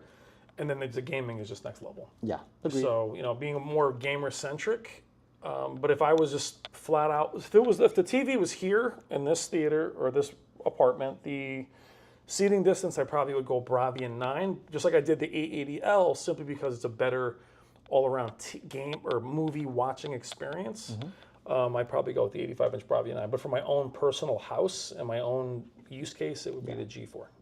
Gaming puts it over the edge. Matt has a good question. Why isn't the reference monitor an OLED? And the only great OLED question, reference monitor I know is the Flanders. And so the reason is quite simple. For HDR content that goes bright, the reference monitor doesn't go bright enough. So as soon as Flanders uses the 4th gen that's coming out next year, that might be the reference monitor next year, right? 4th gen, what, QD OLED? Yeah, QD OLED. 4th gen QD OLED might hit closer to 4,000 nits. Dude, still the funniest QD OLED moment was talking to Samsung Displays. And we saw the third, we were the behind the scenes, which is awesome. And we saw the 3rd gen, we went through the whole thing. And we saw the 3rd gen QD OLED with the candle. It was brighter, and it was more efficient, it didn't get hot, like all these things. We waited till the very end. And we're like, so what do you think about Samsung putting the matte finish on the only 3rd gen panel? And Chirag goes, huh? What? They did what to my TV? What? I see that's an interesting choice. He goes, I'm sorry, what? Yes, Samsung Display did not know. So Samsung Display Did not puts know. out their baby out to slaughter. Here, go be free. It was like, whack. I mean, that 95D is awesome. We're just seeing his face. He's like, I'm sorry, what'd you say? But Matt screen, he did not know. He's like, Matt. Because the thing is, that's what about, when we saw the Samsung Display QD OLED, that is the raw. Well, I mean, I want that TV. Yeah, it had the normal glossy. Yeah, when you go behind it, it's like a hamster, and it's like all mechanism. It looks like freaking Oppenheimer. It's like wires coming out of it. Raw. But it's but when I said to Chirag, I go, and Matt Screen, he goes, what? His face. It was only for a second. He's like, what? What happened? And then he had to correct him. Wait, Oh yeah, let me call my contact. But it was funny. is the Shootout actually at the store this year? It is, Lisa. It is. So stop on by. Yeah, it's at the store. We'll be there. And here's a great question. Whatever happened to Vizio? They were bought out by Walmart. So before Walmart bought them, Vizio discovered you cannot make money selling TVs. So they pushed their SmartCast system, which was selling user data, viewer data to advertisers. And so as viewers used SmartCast instead of plugging in Fire TV stick or Roku stick, just watching on SmartCast made them money. And advertisers were paying so much money to track all the viewer habits that they made more money with SmartCast than they did on the margins of the TV. Walmart saw that. Walmart goes, that's genius, and acquired Vizio. So Vizio is now a part of Walmart. But the lesson here is you can't make money selling TVs. I mean, it's just too hard. It's like F1 racing. It's a race to the bottom, right? Either you're selling at the cheapest price, which is what Vizio essentially was trying to do, and you cannot beat TCL and Hisense when they're nearly vertically integrated, or you sell at the high end, which they completely failed at with the Quantum, the P, But do you Quantum remember X. the Quantum the Quantum XP series? You guys, it came with a tablet. Do you remember that? It actually, I don't remember that. It actually came with that's like a crazy. phone. But to your point, it had the cast thing. But Vizio that year was about to sell to Lico, which were making massive TVs. That fell through, and I think they banked on that. And then once that didn't work out, then TCL and Hisense blew by them. Yeah, they couldn't make it. And remember, Vizio is a contract manufacturer. This is how Vizio designed their TVs. They call their contract manufacturer. Foxconn is a part owner. Part owner of Vizio back then. Hey, what are all the features available to me? And they start checking it off. I want this. Okay, make it for me, right? And so really, they had a shopping list of features they wanted to keep up with the Joneses. The problem was that the software, the processing, that was just not good. The TVs, like half of the friends we know, it wouldn't turn on. It would die prematurely. So my Quantum P series broke during my review. And then I remember doing, if you guys know the original Alien, in that beginning of Alien, when the Ridley Scott's name comes in, the logo comes in, the local dimming started like flashing. It was like, what's going on? That's when I knew we were in trouble. It like didn't know what was bright, what was dark. But they were, for a minute there, are where TCL and Hisense were. That could have been where they wanted to be. But they sold to Walmart. The owners are gone. So. Yeah. So now, forget. I would never buy one in a million years. Forget sub $1,000 TVs, CJ. They are a sub $700 TV company. They're competing with Roku TV, essentially. I mean, it's Walmart now, right? It's owned by Walmart. So that tells you exactly where this TV is in terms of its lineup. It's an entry-level brand now. So Kate Foster, this is a good question. Your opinions on the X90L and the Bravia 7. So the Bravia 7 is essentially last year's X95L, very similar hardware specs, and it's now branded as the Bravia 7. The X95L last year is the tier higher than the X90L. It's a tier higher than the X93L, right? Yeah, 2 tiers. So the Bravia 7, you can arguably call it the X95L rebranded the 7 with a few software updates, right? It's got It's the better. Amazon Prime calibrated mode, right? It's got the professional mode, slightly better, more software cleanup. So it is definitely better than the X90L. It is priced higher than the X90L. It's got way more dimming zones than the X90L. Yeah, it's got brighter. mini LEDs. X90L brighter. does not. Yep, So it's a good deal better. I mean, the X90L, it's a good deal better. It's just the Bravia 7 is just, the Bravia 7 does not look good in the store. I'll tell you that. It definitely got an update. We heard from some people at Sony that it was updated, so they have to go back to the stores. But if you're seeing that TV off, it does not have a good viewing angle, I'll tell you that, for the Bravia 7. But dead on, it's much better than the X90L. It's just that I think people walking into the store, they have to update them because it's night and day. But it's very good. It's definitely a sleeper hit. Like last year's X93, people are like, I'm not getting that TV, no XR clear. Now they're like, I want it, let me get it. So I think the Bravia 7 will be a big seller down the road. And this is an interesting comment. FF From says, everyone should buy a reference monitor and call it a day. Yeah, 32 inches. First of all, it's only 32 inches. Yeah. And, you know, It's like this thick. and it heats up your room, like because they have Yeah, when the main 4,000 nit mode. You click 4,000 nit mode. The fans are blowing, right? There's no audio, and there's no image processing per se, right? You don't have tone mapping. It either clips or it doesn't. There is no tuner. There's no real software, right?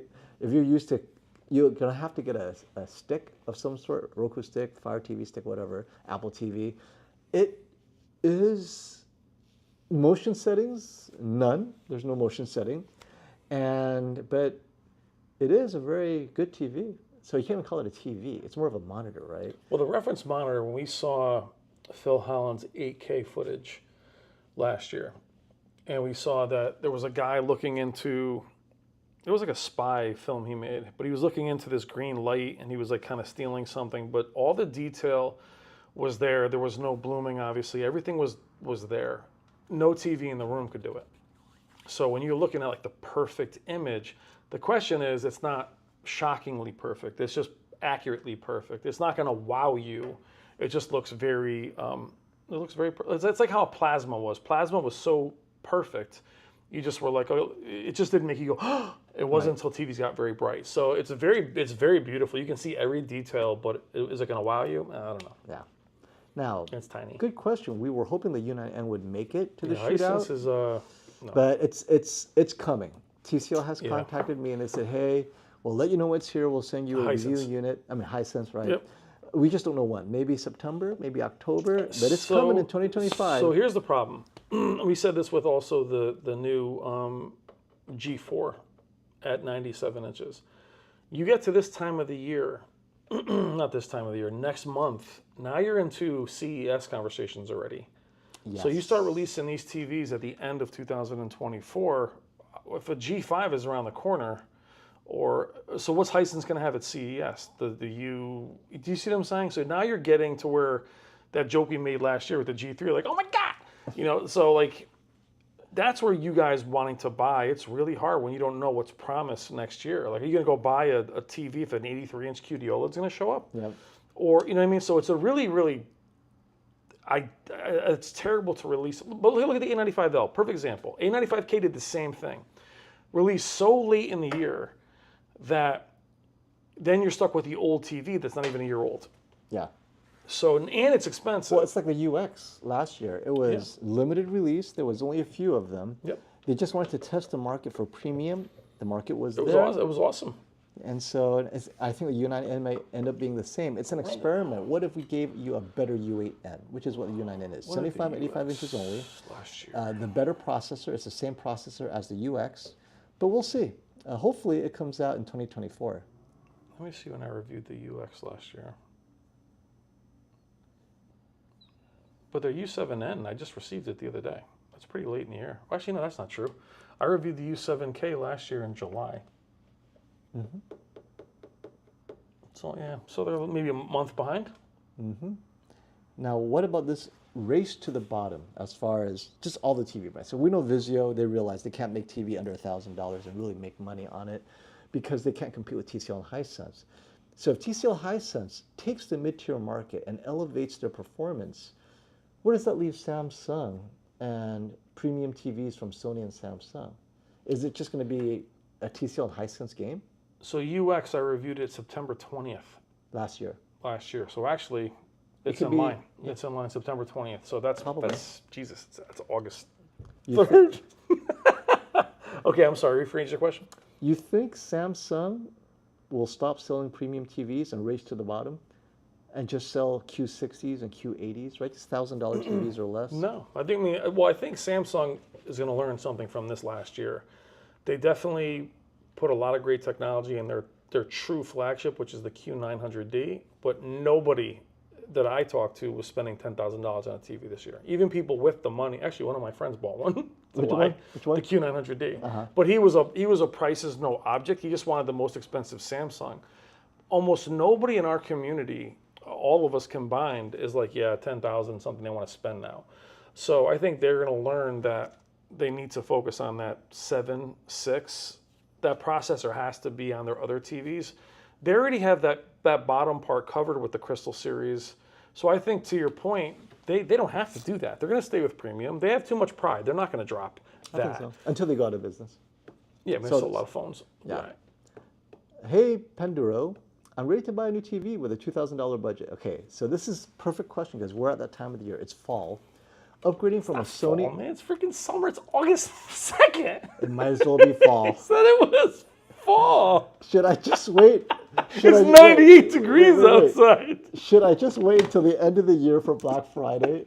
And then you have CES around the corner. I'll bring it back. I gotta go rake the leaves real quick.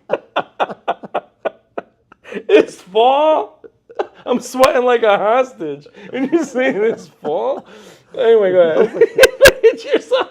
Black Friday, he keeps telling me Black Friday's tomorrow, bro. It's tomorrow. I'm like, Right here. isn't it around Thanksgiving? Oh, you're asking about Black Friday. My bad. My Okay, bad. no, but just see, should he just wait for Black Friday at this point? No, it's forever away. Here's the thing about waiting. He has a $2,000 budget though. Iceman, what up, player? Here's the thing about waiting. I'll always say this. If you want to save $1,000, wait. If you want to save $200, think about what per month, what you would be enjoying content-wise. Mm-hmm. So when someone's saying, hey man, I'm going to wait or save $100, I'm not discounting $100, but think about content per month. You'd be sitting there playing your favorite game, watching all these movies, you're going to wait all that time. And then I'm telling you, you're going to wait so long, you'll save the money and then something else is going to come out. So there's definitely a sweet spot to, if you want to save a lot, like $2,000 budget. That's good money. What's the X700? What size? Oh, you Pandora? have an X700. A $2,000 budget for X700D. that's a whole TV. X700D. What? X700D. Like 5 years ago, 6 years ago. No, the 900E. The D. So that's 2015. Hey, 10 Pandora, was that 9 years 50? ago, 10 years ago. Wow, damn, bro. Well, $2,000 budget though. I mean, at 65-inch size, that's You get a 100-inch Hisense. That's a S95D territory. Dude, oh possibly. my It's close. God. We spent so much money on TVs back then. Oh, that's crazy. Oh, but yeah. Robert is still watching. And here we have, here's something interesting. Red Pill says, I think you all should, on our channel, start teaching TV picture settings and sound settings. Get people more knowledgeable about We've already this. done all that, my I friend. cannot stress enough how important it is. So Red Pill, it's definitely model specific. It's not even TV brand specific. So that's a hard one. Well, I mean, because I cannot do a universal settings. It's literally every model every year has a different setting. and I'll tell you why it's not. I appreciate the question. And I know it's important. It's important. Here's the problem. It's so subjective that when you end up putting out settings, are they for accuracy? Are they for pop? Dark room? Are they Bright for room? dark room? So you can say, hey, I like having this. I like having that. You'll get destroyed in the comments because it's not accurate enough, Or why are you, like if you're putting dynamic contrast on low, half the chat's gonna lose their mind. What are you using that for? On this Samsung, it makes a world of difference. On other TVs, it might not. So they're almost more trouble than they're worth. They might be a home run and you might get a lot of views on them, but for the most part, to me, they're just too subjective. Because you're gonna try and educate somebody, but you're only educating them to your preference of what you like. I don't like, I'll give you an example. If you're saying that filmmaker is the most accurate, well, that's because everything is turned off. That's not a good video. Yeah. No, filmmaker, so you know what I'm saying? So you're going to have to turn some of that stuff on, and not everybody's going to be happy with it, and it's just going to be a push and pull. And it's just, to me, it's never been worth, I mean, I have a bunch of them on different settings, but here's the thing too, they get the views over time, they're just not really worth us doing. I mean, I hate to say it that way, but we only put out so many videos. To put out a settings video that gets destroyed. Look, the leaves are falling off in northern, and it's not because of the fires. It's because there's fire. I knew you were going to say that. They're burning up. That's not funny at Hey, all, James, I remember your question. because of hurricane season. In a chat, he asked 75-inch Hisense U8N or the 75-inch TCL. And the one thing that we talked about, if I remember correctly, is the 75-inch U8N has ADS Pro, which is my favorite panel technology among LCD TV, different panel technologies. The front panel, they use that, which is similar to LG's IPS. It gives you better color saturation off angle, and on angle, the contrast to me is close enough to VA where I cannot tell the difference.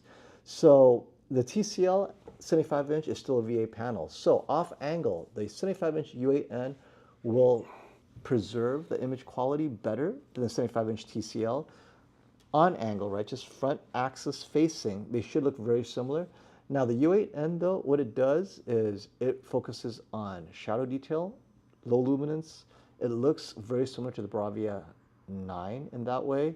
The TCL will lift some of that shadow detail to give you brighter specular highlights on those bright HDR scenes. U8N specular highlights aren't as bright, but overall I find the U8N to be more pleasant in terms of the contrast. I mean, I like its approach this year. They did a great job. I like the QM8 a lot as well. If you want HDR impact, that's the one. But off angle, oh. Yeah, and the QAM, it's almost like last year. The QM8's a good brute force TV, and the Hisense is just a little bit more refined, but it has great blacks too. So it's a question. What's up, Iceman? Are you going to be at the shootout tomorrow? We hung out last year. Yeah, you coming by?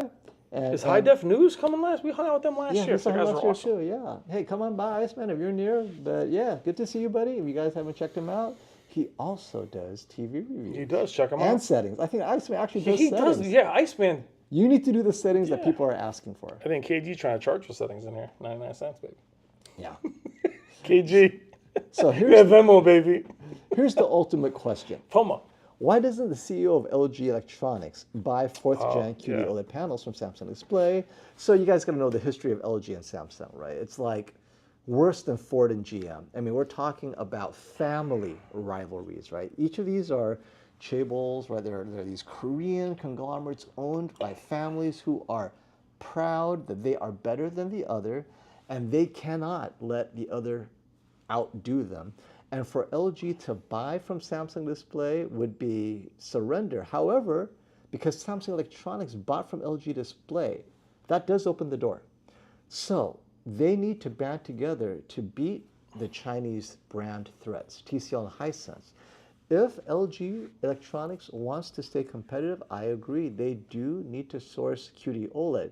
MLA is keeping them relevant, but once QD OLED continues to push their brightness and their quality, I don't know if MLA could keep up. And at some point, I think LG Electronics can source it and not be upset, or LG Display cannot be upset with them because LG Display is selling to Samsung. Yeah, so it's already started. And I actually honestly think the G4 is the pinnacle of where they can go. I think any brighter. You know, I thought about the G3, but then the processing. Yeah, the Alpha 11, but game. I think they brought the processing up. The G4, having an 83 was a big move, but I do think that's like their last trick. I'm not sure where else they can go. Where when you've seen what Samsung Display does, forget about Samsung Electronics, the fact that they're achieving that brightness with efficiency is insane. That the TV is cooler. I mean, they had all so they can go as bright as they want. They can go to 4000 nits. They can. You know, Andrew's been calling me and telling me to. Yo, keep that same energy in the He- morning, he baby. wants- Keep that same energy tomorrow morning. He wants me to start a Patreon account and share my secret settings that have been designed by a mysterious calibrator that shall not be named. And I cannot make money off of his hard work, right? Is it not enough that he calibrates my TVs? Must I also sell his settings as well? Andrew, what time are you getting there tomorrow, baby? 6 o'clock? Andrew goes early. Andrew shows up early.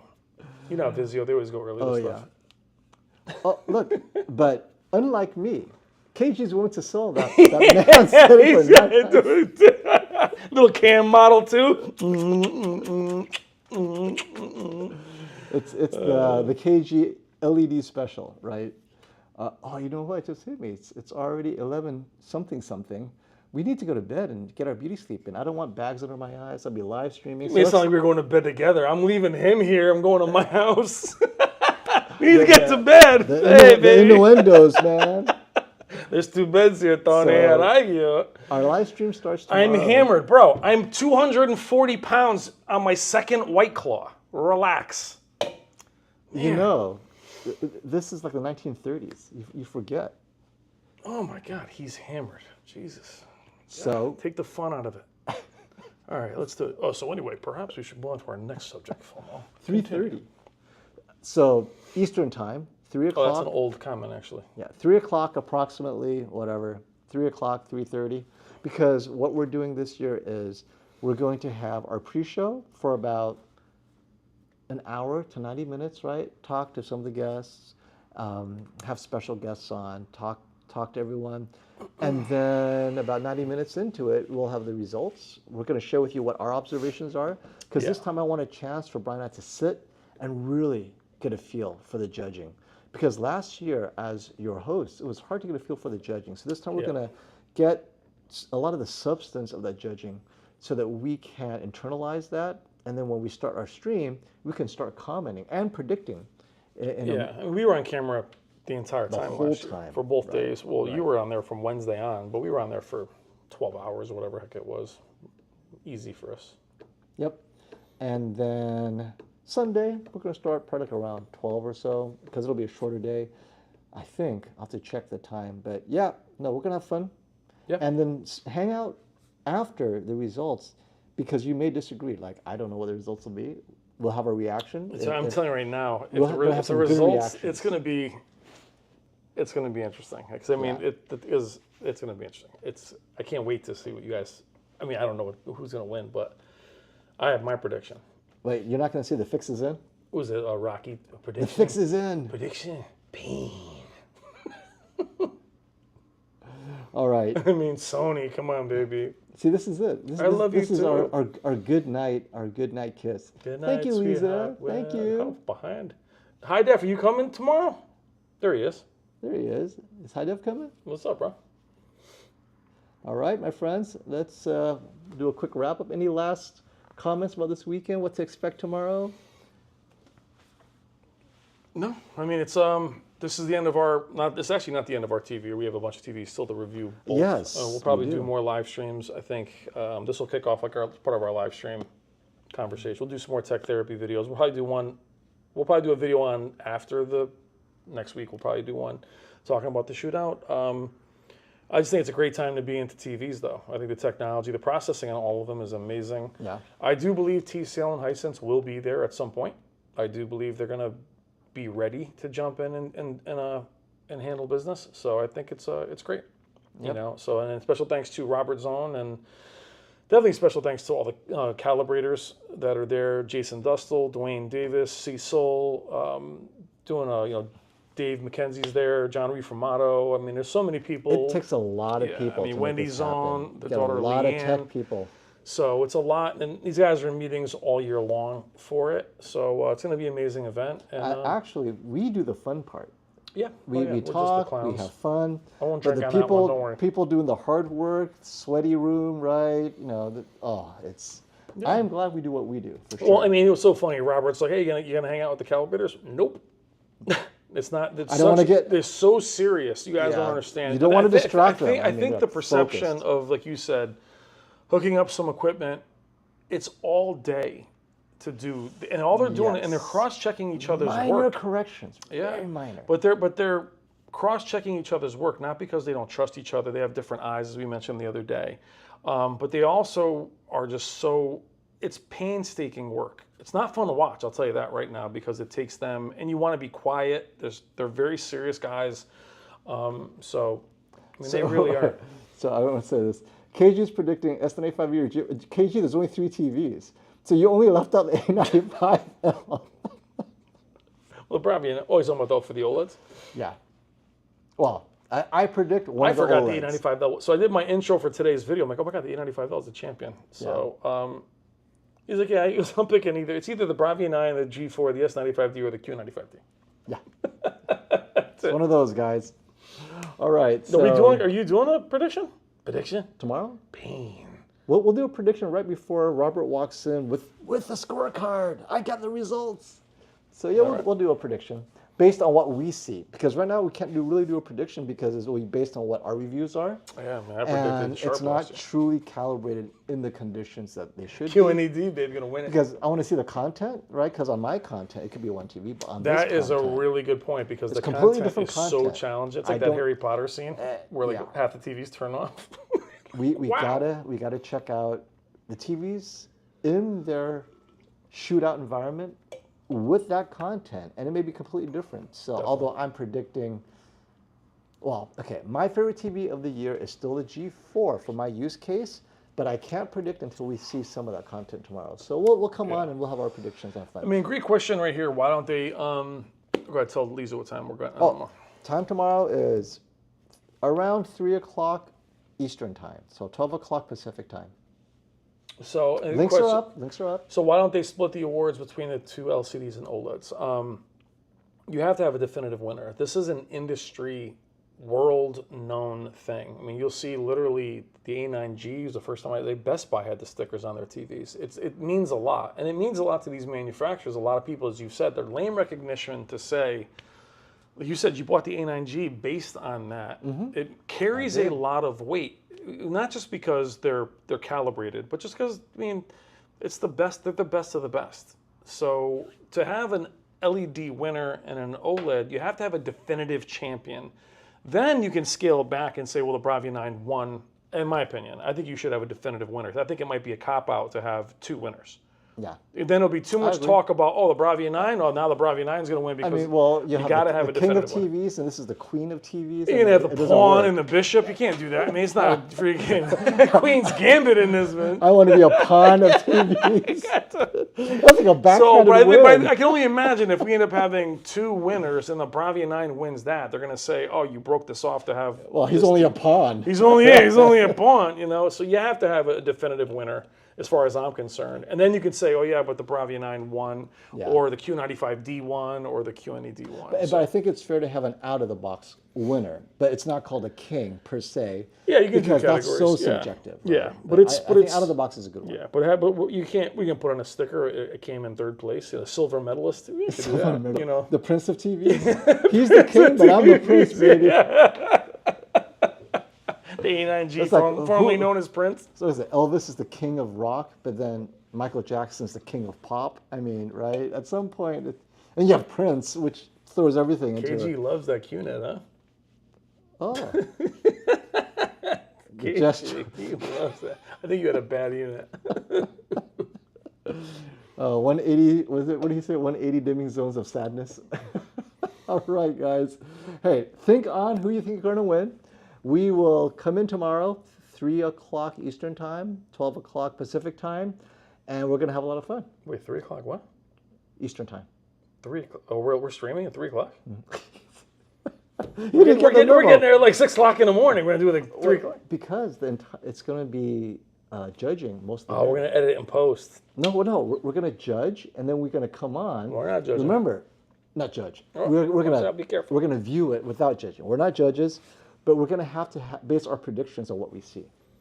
Gotcha. So by maybe 2:30, the judging will be until 3 o'clock. So when we get on, they're still judging, but we'll would have seen most of the TVs.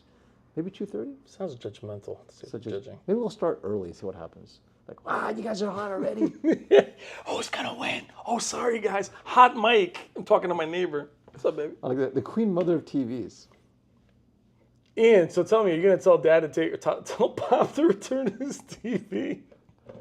Yeah, tell your dad to take the TV back and get the 98-inch because Ian, I'm gonna see your dad on here next week. Like, look, man, I'm not bringing that thing back to the. yeah, and we won't see the judging. We'll see the judging. You won't see the judging. Yeah, we'll show them that they're all very attractive. And you guys don't really look at the judges. You guys don't look at us anyway. Yeah, So. exactly. Well, I mean, we're gonna have that. The judges gonna be on camera. Are we gonna interview them or no? Is that not on the docket? No, they're not going to be on camera, just us. Why? Because there's a not enough witness room. protection program. Yeah, we don't want you to see who the judges are until we bring them. Like the OJ jury. Until we bring them on gonna be as like- a guest. Like, Yeah, exactly. they'll have the ski mask. I voted. I voted for Oh the my God, Samsung. he's innocent. Oh, Actually, that's a good idea. That's how I get him on. throw it on him. Then he'll be honest with who he voted for, right? Because like, let's say that, Juror 7. I like the Bravia 3. Is it in here? yeah, what if it doesn't add up, right? It's like, let's say the Sony wins and everyone says they voted for Oh, Samsung. my God. Wait, there's only 8 judges that all say they voted for Oh, my Samsung. What God. the? That'll be But awesome. we'll have to cover their faces. He covered their face, got his name tag in the corner. Frank. That's judge number 1. Or just random apple, They're orange, shorter, taller. lemon, judge lemon. Exactly. Put a Random- mask on me. My neck is still red. That's I Brian. got Mr. White here. We'll muffle their voice like the crime movie. Roar.